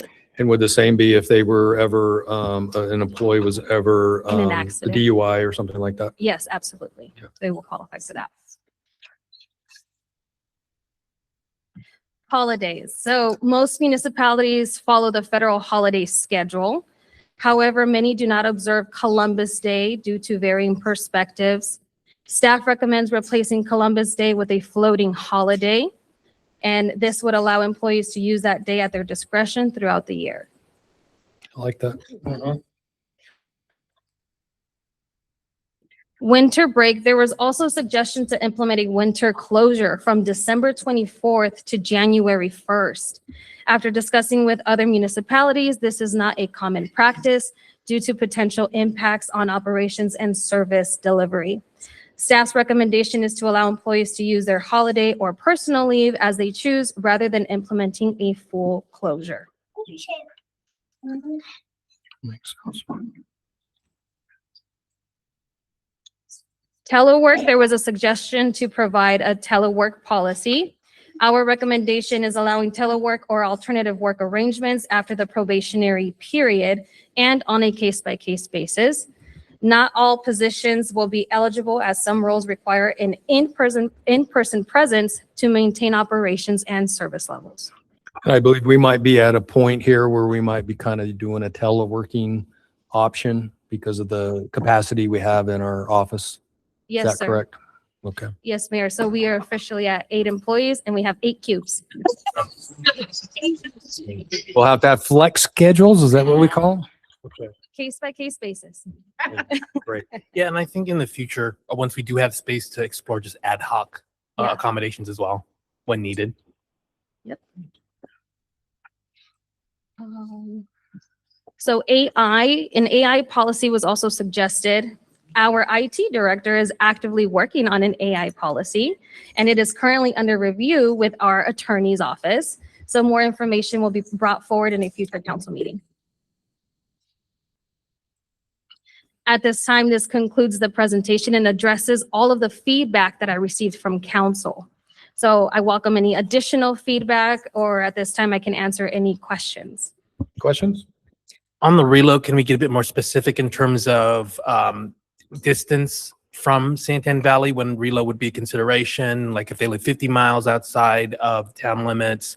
And then also, typically we reserve reload offers for director higher level positions rather than just kind of lower level. So if there's a way we can create when we do the classification system to code it for those specific higher level positions. Yeah, we can definitely add that language.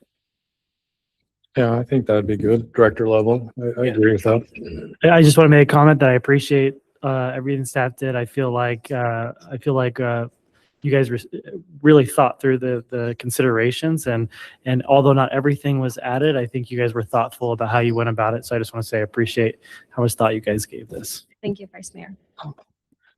Any other comments, questions? Brent? She didn't have to get into the decision matrices. So for these various questions, she'd polled a whole bunch of different cities. And so she 16. she built these, I call them decision matrices, but they're comparisons with all the different cities in Excel spreadsheets. And we sat down and went through the Excel spreadsheets and what others have and what have you to try and answer some of these questions and to make recommendations. So kudos go out to Janet. Hard work. Janet, don't sell yourself short with all the work that you do. You're an important piece of the puzzle here, so we appreciate that. Important as the road. I don't know about that. I'll take second. Okay. Is there any other comments or questions for Janet? Well, we thank you. Appreciate, so thank you much. for, as Vice Mayor said, addressing those questions and concerns. Thank you. Thank you.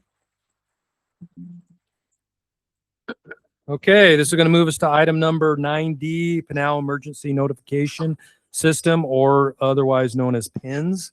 This will be a presentation by Robert Stanley, Town IT Director. This will be for a presentation and discussion regarding the Pinal County's emergency notification system, possible participation, and the fiscal impact. Council discussion may follow, but no council action will be taken. Okay, Robert. Thank you very much, Mayor, Vice Mayor, Council. First thing I want to say is, I know the message says that there's a financial impact. Today, the reason I handed out these cards to everyone that on your chair, you can sign up for PENS today. It costs you nothing. And I'll get into a little bit more of what the cost comes into for the town a little bit later on. But take this card, scan the QR code, and sign up for PENS. It's free for all Pinal County residents. You don't have one? I've got more right over here. So we'll get into what is PENS. So PENS is the Pinal Emergency Notification System. Essentially, you get text messages saying things like, Hunt Highway is closed because there's a wreck, or there's a ready, set, go fire evacuation notice that might be going out from the county, the police force, or fire department. It can also have things to do with like flooding. There's a lot of different options when these alerts come out. They're typically delivered by text, phone, or email, and you have the choice on how you want to receive them based on how you sign up for PENS. So who actually uses PENS? So PENS is operated by Pinal County today, hence the name, the Pinal Emergency Notification System. So within that jurisdiction, though, there are some cities that decided, you know what, take my GIS map, lay it on top of your map, and only give me notifications that affect my local residents. That's where the numbers come into play, because that requires a licensing cost. To be able to utilize the Genesis system that Pinal County actively uses is a paid licensing thing. Every time we break out another town from the overall group, it requires an additional licensing fee to be paid to the Genesis system to map towards the GIS boundaries that we put in place, okay? And that's why right now, if you sign up for PENS, you're gonna get general Pinal County notifications. In the future, once the town is a little bit bigger, has a little bit more staff, a little bit more robust police force, fire emergencies, things like that happening, then we will be charged at the rate of 13 cents per resident if we decide to have our own portal. So in addition to getting those notifications to your specific area, you also get a portal that myself can access, that Brent could access, that council could direct me to post a message out. It's not meant for like, hey, there's a bake sale down the street. That is not the standard we want to set with PENS. PENS is meant for emergency notification, period. That's what it's for. So these are some of the different law enforcement agencies that are going to send out notifications: fire, emergency, public health, elections, public works, and other applicable Pinal County employees can send out notifications if it's an emergency. Now, here's the link, the exact same link that's on this card. I would encourage everyone that lives within Pinal County to sign up for PENS today. And that is literally the end of my presentation, because I didn't want to keep you very long talking about PENS, but I'm willing to answer whatever questions you might have. Questions? Oh, Brent. So I just wanted to explain something, Mayor and Council, and that is, this isn't on for approval tonight. And here's the reason why. We've received a number of requests from the public for emergency notification. I know that a number of folks have contacted council members as well. We wanted to provide the option. This is a local option. It's very useful and usable. We're just looking from direction. So if you have questions for Robert, please do, but then please give staff direction. And if this is something that you would like to incorporate in the budget, Gabe's sitting right over there. We'll put the 11,000 and change item in the budget for the draft budget when it comes before the council for next fiscal year. Okay, Vice Mayor. So I think the PEN system's amazing. My only issue is, and the town manager's aware of this because him and I talked about it, but there was a situation where alert went out saying, hey, shelter in place. There's a SWAT situation. in the area. And that was like late at night. And then there was never a follow-up notification saying it is now safe to do whatever you want to do. So people woke up the next day not knowing if it's still going. Should I go to work? Should I send my kids to school or whatever? So my ask is, however that needs to be dealt with, at any time there is a situation like that where we're telling people you need a shelter in place, it must follow up with when it's clear. Sure. So that's my only ask. And that would be more controlled because it'd be us putting out those messages. So we would have that control. So it wouldn't be on the county, it would be on the Santan Valley. Even if it's PCSO? Yeah, like as it stands today, Santan Valley does not have its own portal for pens. We don't send out our own notifications. Everything today is handled by Pinal County, and it's handled for free for the Pinal County residents. Now, those more directed ones, that's where the charges come in, right? So you have your own licensing for that town border, and then whatever messages we send out will only affect the people that are signed up for our portal notifications. And this would be based on census data for populace? And the Okay. GIS map of the actual border based on the radio towers and the cell phone towers and the physical phone lines and the physical addresses that people actually sign up for when they do register for pens.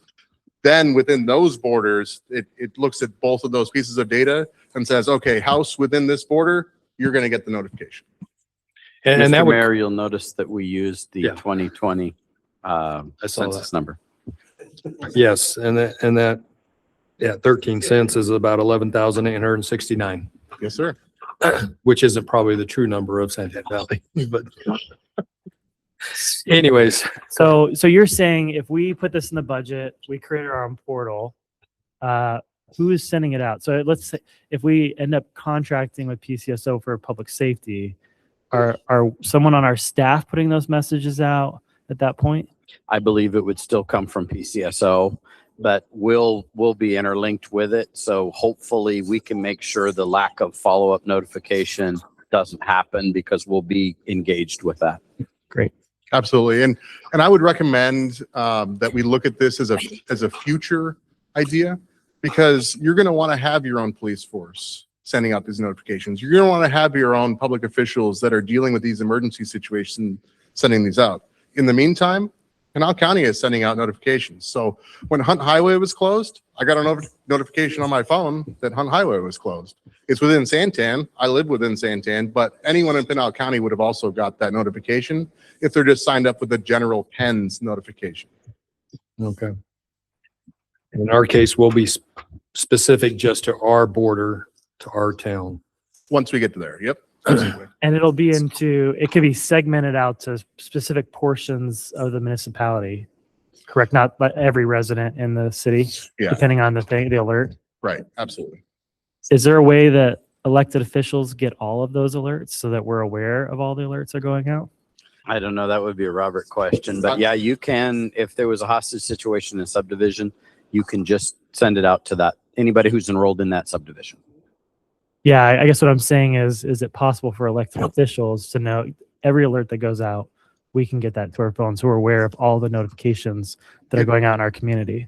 If you signed up for every community's PENS, which you're not really supposed to do because it's meant for the residents of those specific groups, but I can talk with Corey Redden. So this would be a great question for Pinal County. So I can take this question back to Pinal County and ask them specifically, come tell me exactly how this would work for a specific situation in a specific subdivision with a specific incident. Yeah, thanks for asking that question. I think it'd be important just because we're going to be getting questions from the public about some of these alerts. And as their representatives, one, we need to be aware of them. I'm not going to assume that everyone's going to want that, but maybe at least the option for us to have that so that we're aware of what's going on. Sure. Any other questions? Any other questions on pens? All right. Any at all? Can we get some direction? Do you want us to put it in Okay, the budget? that's, well, that would be for discussion right now, right? Okay. On the council. That's we're done. Yeah, to see if, is this something that would be beneficial to the town? Absolutely. I'm in favor of it. I have no opposition, but Pinal County's paying for it and we'll do it till July 1st, right? So it wouldn't need to be in the budget till later, or I believe Pinal County will do it forever. We just don't have the ability to do our own postings or to limit it to our area.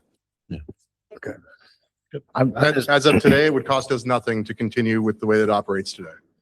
Yeah, I don't see a reason to put it in the budget right now if Pinal County is already managing it. And I think we need additional staff to be able to manage that, like you were saying. So, my opinion is let's hold until we have more employees or we're ready for this.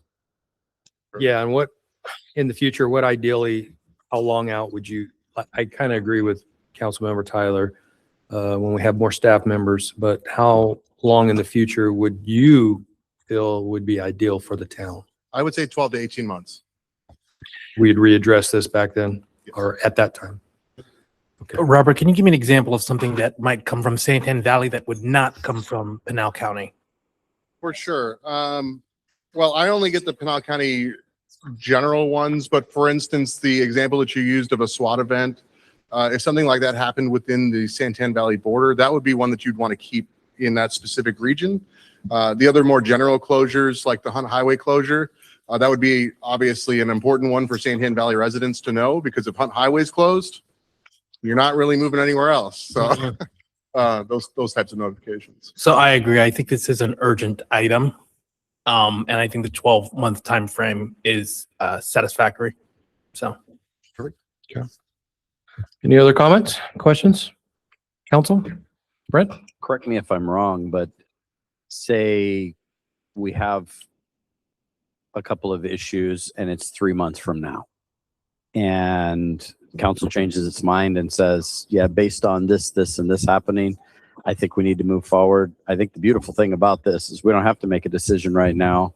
Any time that we wanted to add it, we could. We just have to make sure that we have the budget capacity for it. It's a low cost item, so I think we have a lot of flexibility. Here's the deal. I know we got a few alerts from you just by email.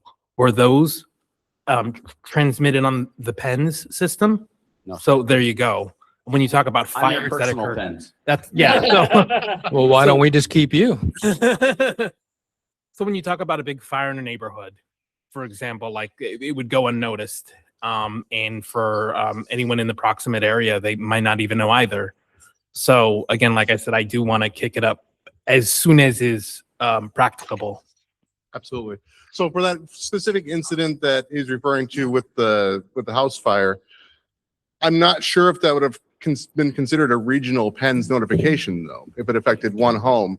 We're talking about forest fires are heading towards your entire region. There's flooding in an entire section of the city that's closing major infrastructure. That's the type of thing you're going to see on PENS. Which is why our own Yes, would be good. indeed. Yep. Okay. Any other comments? Okay, I think the direction is we'll address it in the near future, Very good. if not sooner. Thank you, Robert. Appreciate that. Okay, so we're going to now move to item number 10. This is a public hearing. We're going to have a presentation first by, this is a public hearing on adoption of the fiscal year 2026 interim budget. We'll have a presentation by Gabe Garcia, who is the town finance director. Public hearing regarding the town's fiscal year 2026 interim budget. Council action on this item for the interim budget is scheduled for a special meeting immediately following the public hearing. Gabe. Good evening, Mayor, Vice Mayor, members of the council. So this particular public hearing is to receive public comments on the tentative interim budget that was presented to you and published in the paper for local publication. It was on our website. We had copies of it here. We did not receive any public comments as of today before the meeting, but there is a chance for anybody to speak on it. You guys have seen this budget. This is the budget that was presented and drafted by the consultant that was here before I was hired. So again, this is our very first budget. In order to expend our own funds, we must adopt a tentative or an interim budget that would take us for the remainder of the fiscal year, which would be, if it's adopted tonight, would be April 1st through June 30th. And we will be coming to you around the first part of May with a draft budget for the following year. So it just should be noted that adopting this budget sets no basis or authorization or limit for the next budget. This just puts a cap on the amount of money that we can spend from April 1 to June 30th. So with that, I'll answer any questions you may have, but what'll happen after we receive any public comments, we'll adjourn to a special meeting. When we get in the special meeting, we'll then formally adopt the budget, and then we can get out of that public meeting. And what you'll notice is a lot of these meetings that I'm doing right now seem like it's the same thing over and over and over, and that's kind of what it is. Usually what's going to change is the numbers on the forms, but it's going to follow the same process. We'll always adopt at a meeting. We'll have to publish for 2 weeks. We'll come back, have a public hearing, adjourn, and adopt the budget.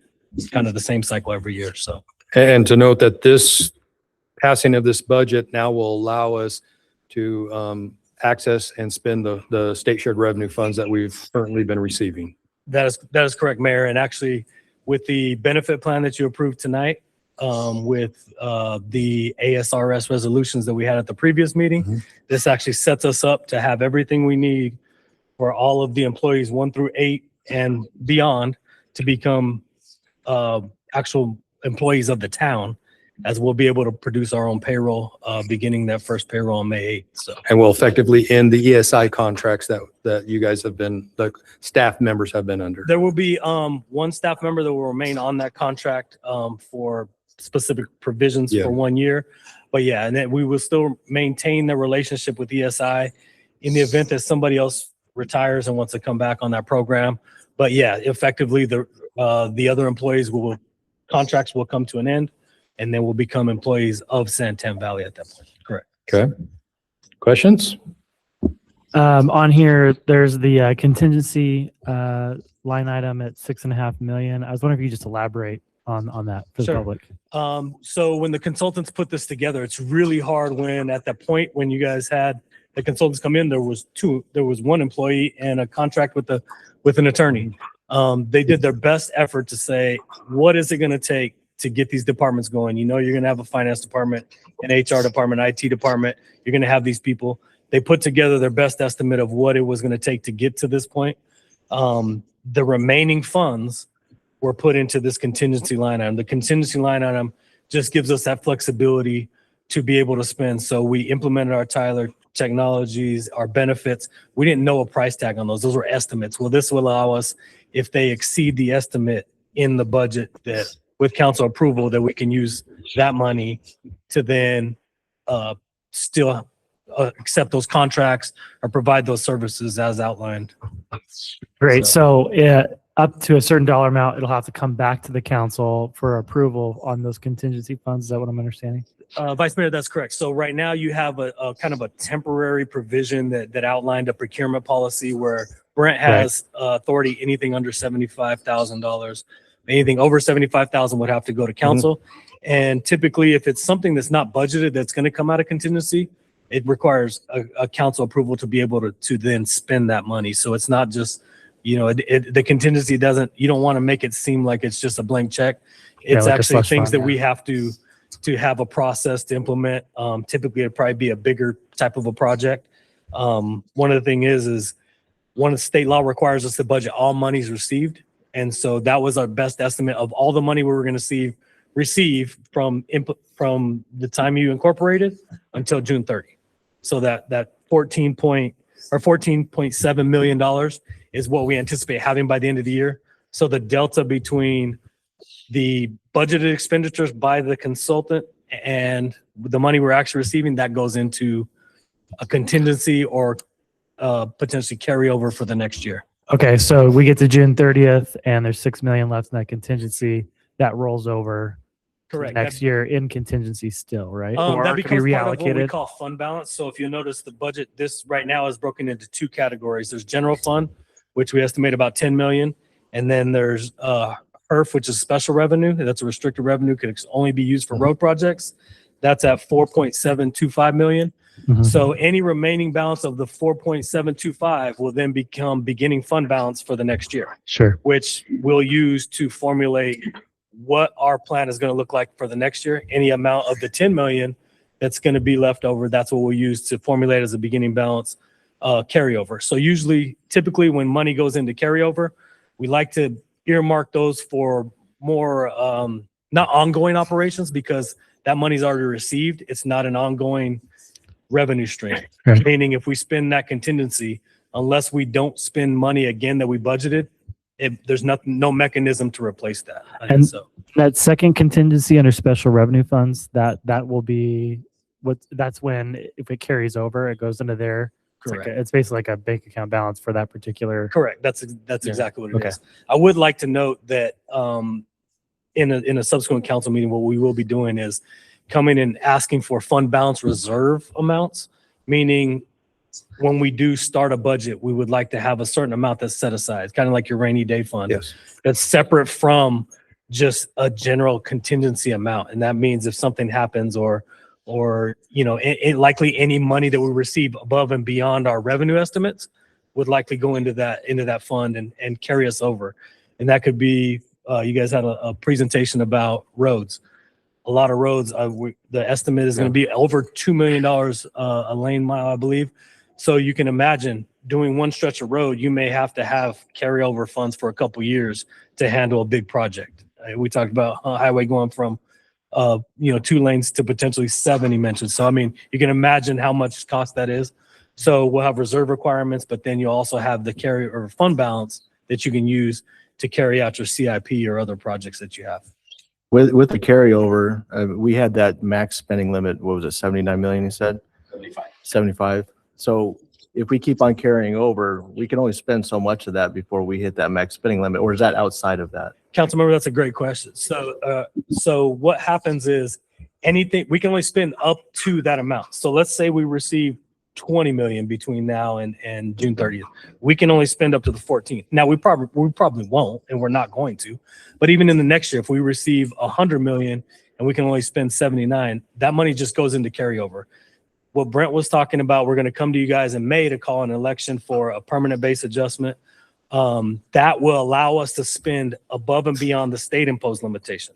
So the state imposed limitation was derived from a 1979-80 calculation, which we weren't there. That's what the Economic Estimates Commission did when they established the 91,000 population. So it gets adjusted every year. And so that's where our money, that $79 million came from. If we elect a permanent base adjustment, our budget could go upwards of, we use the example of Queen Creek. They have $800 million as their expenditure limitation. Doesn't mean you're going to spend that. And your budget might look huge. We might say we're going to spend $80 million or have you approve a budget, or $800 million, have you approve a budget to that amount. But in reality, we might spend $100 million or 60 million or 70 million. So that does just give you that leeway. If you do receive a build grant, a Tiger grant, those grants are usually huge. They're $7, $10 million, $20 million that you could get. You need to have the spending authority in your purview to be able to spend that money or receive that money and spend it. So we need to have that amount high enough, and that just becomes education by staff and council and community to understand what that expenditure limitation is, what the permanent base adjustment is. That doesn't change the amount of money that we charge, the taxes, the fees, or anything like that. It just tells you, it just allows the expenditure limitation allows the state to set your expenditures, or the permanent base adjustment allows your council to set the amount of money you can spend. So the idea of you guys incorporating was local control. The permanent base adjustment or the home rule option gives you local control because U7 would control the amount of money that we spend, not the state imposed limitation. I hope that makes sense. We kind of got into a little bit. Gabe, I wanted to clarify, permanent base adjustment goes to the voters. It's not a council decides to call the election, but it goes to the voters. Right. But you guys set the limit up to that amount every year. So that some nuances with that. But yes, correct. And And just to clarify, you had said end of the year, but you mean the end of the fiscal year, Yes. right? Which is Yeah, what, so we- June 30th, July 1st. So Yep. we're working on another budget right pretty now. quick here. Yeah. We got this one and then we got the next one because we're getting close to the dates. Correct, Mayor. We actually have a budget meeting scheduled. I think Janet and I have our the first budget meeting scheduled. We're sitting down on Friday, going through what she expects to spend, where we're going, what could be potential projects that she's going to have. Robert talked about pens, whether we do that or not. That could be a part of the budget, could not be. We are starting those talks right now because we're going to bring something to you in May. Good. And so what we're going to be talking about here pretty soon is the 10 million out of the general fund plus the 4,725,000 out of the HERF Highway User Fund for now the total of 1475 as our first budget. Correct. And so you can imagine the next year's budget will most likely be your 79 million because until the election happens, that has to be our number. So for the next budget. So that's any other Any other questions? I can comments? answer? Questions? Hey, Gabe. Thank you. Appreciate that. Okay, at this point, this is going to move us to recess the regular, nope, sorry. Yeah, Mayor, if we could officially call the public. Public hearing. Okay, yeah. component. So we'll open the public comment session for item number 10A, the public hearing on adoption of the fiscal year 2026 interim budget. And do we have any public members that would like to please come up, state your name and where you live? And My name is Jeannie Stockton, and I live in Santan Valley, God's country.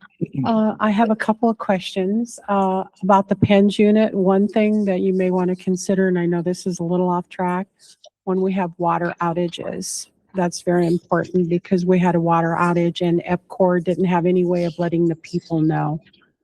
The question about the budget, do you have money included in that for lawsuits and liability insurance?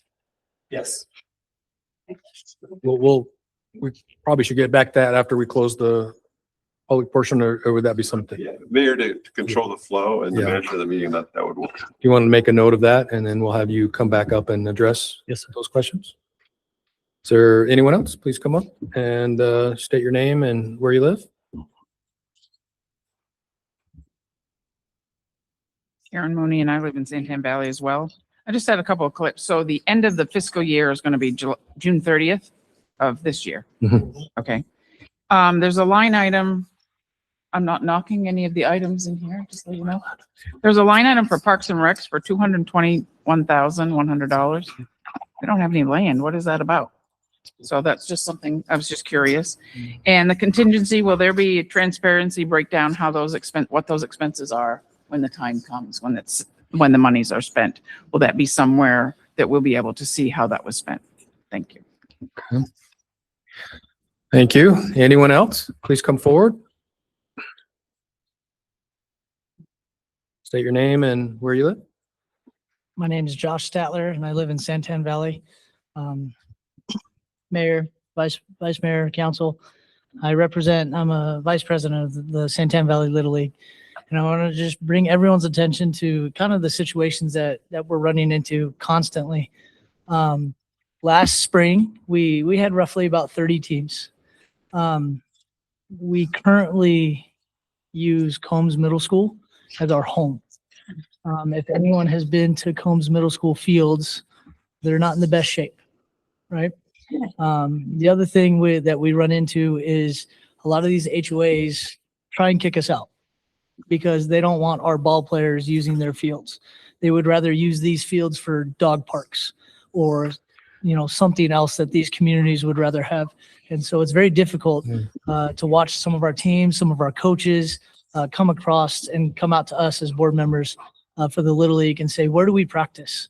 And so I want to bring that to everyone's attention that not only are we running into lack of fields, but we're running into teams that are oversized as well. And that's because of the lack of fields. So our total teams currently are 35 teams. And right now, between the small amount of fields that we can play on, I think as of right now, if people follow baseball, having more than 12 players per team is a big team. Okay. There's a few of us that have 14. And I probably need to clarify, this is for the budget that we're doing the call to the public. We're still going to have opportunity for the that regular later on. call to public. Okay. Just for your information. So at this point, it is for item number 10A, which is the budget that we just heard the comment on. With Parks and Recs, I agree with what we need to and possibly even look about maybe adding to that budget. Okay. Parks and Recs. Fair enough. Appreciate that. Thank you. Okay, thank you. Is there anyone else in the audience that would like to state just- your name and where you live? Just a legal question. Normally in the public comment, we're not allowed to respond, but in this one, we're allowed to. Vice Mayor, council members, it is agendized as, a public hearing. So to the extent it relates to the budget, yes, there can be a discussion afterwards. And I believe Gabe will answer some questions that have been raised. Okay.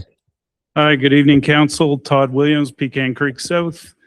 This is an important step for the town. I just want to offer up that I support this interim budget. Move forward. Thank you. Is there anyone else that would like to speak to this interim budget? Anyone at all? Okay, seeing none, I'm going to close this portion of the public comment on item number 10A, the public hearing on adoption of the fiscal year 2026 interim budget, and turn it back to Gabe for any response to the questions that we heard. So with respect to the Parks and Recreation question, one of the things that we have to do is, you are correct, we don't have any land, but we do need a Parks and Recreation master plan, or we need something to be able to go by as to which land we're going to buy, where we're going to buy it, how much it's going to cost, what amenities we can do, what IGAs we potentially could have. So that money in that budget is just to get that started. Again, this was just a draft budget in terms of we don't have all the pieces of the puzzle. Again, when this was formed, we had one employee. Now we're starting to add more, but that will be part of that, and probably some staff to help with that. So, right. So when we were putting together this budget, we were essentially spitballing on what type of demands we might have in this first phase before June 30th. It came to our attention that Pinal County had been having some discussions with developers about future opportunities that might exist with parks, including ideas of properties that might be available for future acquisition or improvements at some point.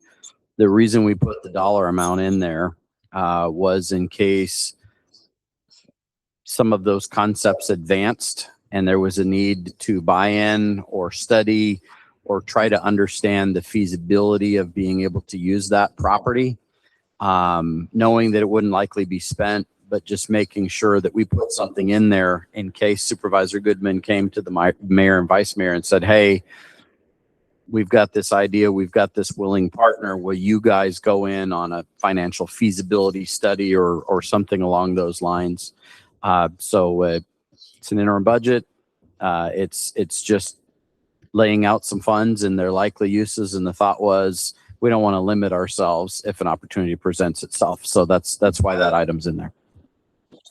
And then with respect to contingencies, again, most of the projects that would come out of the contingency would probably be a bigger ticket item that would be brought to council for approval. And so when we talk about funding sources, that would be identified in the staff action to say that this was either a part of your, now that we have a budget, this was part of your general fund budget, this was part of your HERF budget, or this is part of whatever budget it may be, or impact fee budget.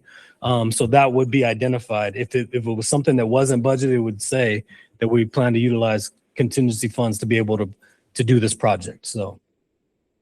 And what about the authorization of the town manager up to 75,000? That's not something that we would necessarily see every single purchase, correct? Correct. Yeah, but anything big ticket and over would be brought before the council. And usually if there's anything with an agreement, anything like that, the council has to approve, obviously you'll see that. So if we're doing road work, we have some kind of agreement or cooperative purchasing or anything like that, we would be talking about some of those things. Okay. Any other comments, questions from the council? Anything that we heard from the public? Okay. Thanks, Gabe. Appreciate that. Okay, this is going to move us into the opportunity to recess the regular meeting and convene into a special meeting to go over the action item A, ordinance number 2026-02, adopting the interim budget in the amount of $14,725,000. Is there a motion to recess the regular meeting and convene into special meeting? Mr. Mayor, I motion to, what was it, recess? Oh, excuse me. Recess the regular meeting and convene a special meeting. Okay, we have a motion. Is there a second? Second. We have a motion. I believe Councilmember Wolfert seconded first. All in favor, say aye. Aye. We are now convened, or we have now recessed the regular session and convened in a special meeting. Okay. This is item number A, the ordinance number 2026-02, adopting the interim budget in the amount of $14,725,000. Discussion, possible action to adopt this ordinance, approving the interim budget in the amount of $14,725,000. Council action. Any comments, discussion, or motion? Mr. Mayor, I move to adopt ordinance number 2026-02, setting the town of Santan Valley's interim final budget estimates for fiscal year 2026. Okay, we have a motion. Is there a second? We have a motion and a second from Councilmember Oaks. All in favor, say aye. Aye. Any opposition? Ayes have it. Motion carries. We will adopt ordinance number 2026-02. Okay. At this time, we'll need to adjourn this special meeting and reconvene into regular meeting. Do I have a motion? Mr. Mayor, I move that we adjourn the special meeting and return to our regular meeting. Okay, is there a second? Second. We have a motion and a second. All in favor? Say aye. Any opposed? We are now adjourning the special meeting, and we are now back into regular session. Okay, this takes us to item number 11, council member request for information and future agenda considerations. Council members may identify matters for possible future agenda consideration and may request information or staff review through the town manager. No discussion, deliberation, or action will be taken at this time other than identifying topics for future consideration in accordance with Arizona open meeting law. Does any council member have any item that they would like to have added or discussed? Councilmember Tyler. Yeah, I'd like to see either a committee or a needs analysis on the needs of the community when it comes to parks. So I know we have a lot of different sports teams, community events. So if we can have something on the agenda for that. I think that would also play into a budget also. Any other council member? Councilmember Oaks. We are 4 months away from July 1st, which is our legal moment, right? It is. And I just thought maybe not. We should have some event that commemorates that special day. I don't know. I don't have any idea what that looks like, but we should do something. Official, unofficial, I don't know. But sometimes a nice event takes time to plan. I think we should put it on the agenda and prepare for something like that. Maybe some fireworks. Okay. Any other council member? Hear from Penn. I would like to put that on a discussion for the mayor or the manager to kind of approach our September 17th birthday. That's when we officially were made a town. And so maybe we can involve everything together for that date, but something for discussion from staff on a future agenda or other. Okay. Something cool like a time capsule. Or fireworks. Yes. Capsule, good idea. Okay, any other council member? Okay. I just had a quick clarification. So our visioning meeting that we did, is that the information, the kind of report from that, is that available on our website or? Okay. Yes, sir. So the community event that's available, and then we'll be using that on May 7th at our retreat. Awesome. That's it. One other item for future agenda. Okay, Councilmember Oaks has another item. Just looking for an update on the logo. Is that the logo? Logo, yeah. That can be a future item. Yes, just future item. Yeah. Item or discussion, I assume. Okay. If hearing no further agenda items, we will move on to item number 12. This is now our call to the public. Citizens desiring to speak on any issue within the jurisdiction of the town may do so at this time. Comments shall be limited to 3 minutes per person, subject to adjustment based on time constraints and meeting management needs. At the discretion of the mayor, all comments shall be addressed to the council as a whole. At the conclusion of the call to public, individual council members may respond to criticism made by those who have spoken, direct staff to review or follow up on the matter, and or request the matter to be placed on a future agenda. Arizona law prohibits any town resource, including staff time, equipment, and anything of value to influence an election. This prohibition applies to call to the public at the council meeting. You may discuss a town issue, but do not advocate for a specific candidate or ballot measure. At this time, I do not have any, what am I trying to think here? Comment cards. Thank you. I heard it. So if any member of the public would like to come forward, please do so, and state your name and where you live. You have 3 minutes. Yeah. Fast. Your 3 minutes will start now. Okay, thank you very much, Mayor, Vice Mayor, and council members. I just wanted to say that it is amazing the progress that you all have made in just watching everything that has gone on in the last few months. And it's really exciting to be part of this after being out here for 40 years. I'm sorry, I didn't say I'm Donna Hallman from Santan Valley. I'm so sorry. I'm extremely impressed. I know you guys already know all this and we talk about this a lot, but we are really impressed and blessed that we have Brett Billingsley as our town manager.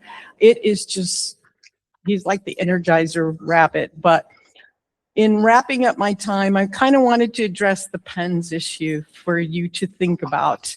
I realize that that our particular incorporation area, and Karen, I bet you wanted to talk on this, but incorporation area is up to 100, 120, whatever the real numbers are. But you got to keep in mind, you know, I live at Ironwood and Gansel. Very seldom do I drive that corridor. I'm not going on the Hunt Highway corridor for anything. I'm usually traveling, you know, either east or west or whichever area. In the majority of the incorporated area, we all are driving through all of the roads within Pinal County, a lot of times out to Florence. Now, you guys know this because of the area and you've lived in the area. I just think that that's not something that even needs to be addressed when we do need to address parks and recreation. We've now heard from 2 leagues over the last few months.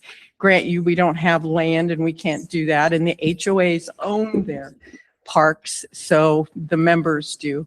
So, and you all know that, but I just wanted to stress that when there's a fire in a neighborhood, Rural Metro does an amazing job of posting on all the websites. Now, not everybody's on Facebook.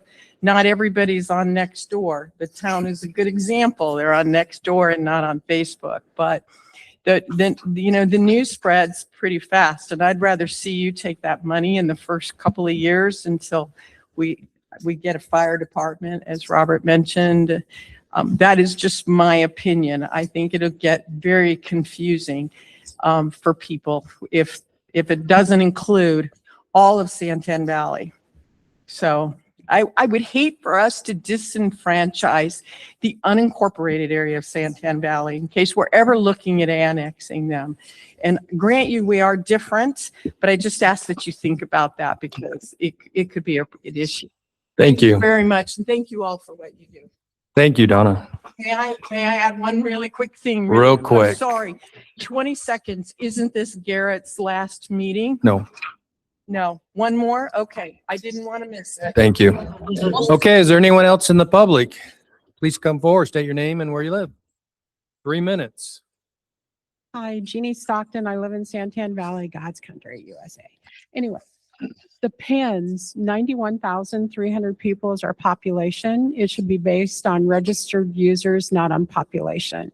because part of that 91,000 are children, and that doesn't also include winter visitors. Just my take on it. So I would like the town clerk to possibly clarify what's going to happen after the election. The election is going to decide whether we're going to have staggered council members. So if we're having that election at the same time that we're electing town council members, do we have to wait for 2 more years in order for that election to actually take effect? It's a little confusing to me.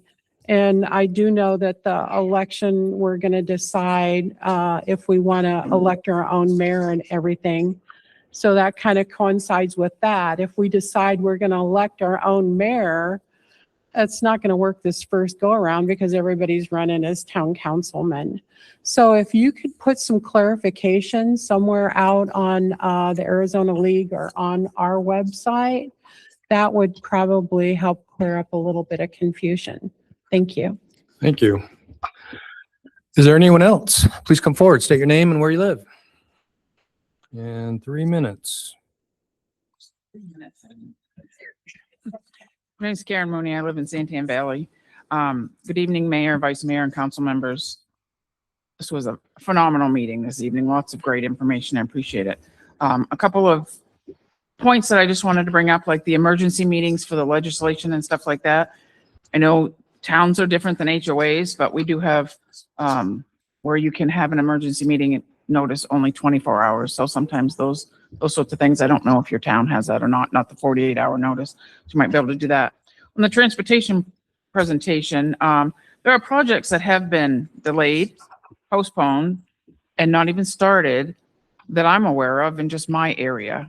And some of them were supposed to be completed back as far back as 22 and 23. And so I really hope that there's a strong hold in holding the county accountable, that they complete those projects without us having to put money forward. Those things were already in the works and have stopped. I do have some emails on that. I'm going to say that terrible word, annexation. There's actually 1 or 2 sections of my community that were annexed into us before the deadline of our community, and they are not part of the incorporated Santan Valley, but they are part of my community, Santan Heights. So that is something I think eventually needs to be addressed and looked at, because not all the rules will apply to them and they live in our community. So I just thought I'd bring that to your attention. I loved Chris's information on the transportation plan, but be proactive in notifying people of what's coming in the area. Not quite sure how. You've got a couple of Robert's been working on a couple of public sites to be able to present that information. And then lastly, pens. Well, there wouldn't be, it sounds like if I understood his presentation correctly, there wouldn't be a crossover. It would either be our jurisdiction or Pinal County's. And I'm sorry, but I think Pinal County's. Now, maybe Donna lives on the side and doesn't have to deal with Hunt Highway and gets that notification a lot because there's a lot of accidents. But I would be very sorry to miss out on major alerts. There are missing children all over that we get those for. They're missing children, missing adults, then the major fires and all that sort of stuff. And the town is already as small as it is staff-wise. I think that's a major thing to put on top of staff or hiring somebody else for something at this time. I really think you need to think long and hard. It is only $11,000 from what you said, but that if you have to hire staff, that's more money. I just don't think I would be wanting to opt out of the towns and stay with Pinal County so that I'm aware of what's going on. We travel those roads. If somebody's traveling, they want to know what's going on outside of just your town boundaries. So that is something to definitely think about. Thank you. Thank you, Did I do Karen. good on the 3 minutes? Perfect. Perfect. You knew it. You already got it. Great. Is there anyone else in the public that would like to come forward and have any comment? Anyone at all? Okay, seeing and hearing, I'm going to close the call to public. At this point, does any council member have any direction for staff based on what we hear from the public? I would, I don't know if it's appropriate or not based on the election part of it, if that would be appropriate to address at another open meeting, or I don't know how to, I don't know what to ask for. But to address the process there. Staff can certainly look into that. Okay. Back to you. Yeah, I'd appreciate that. Thank you. Okay. If nothing else, that will take us to item number 13. This is executive session. This will be the opportunity for us to go into executive session for items A, B, and C on the agenda. Do we have a motion to go into executive session? Mayor, I move that we move into executive session. Is there a second? Second. We have a motion and a second. All in favor? Aye. Any opposed? Ayes have it. We are now in executive session.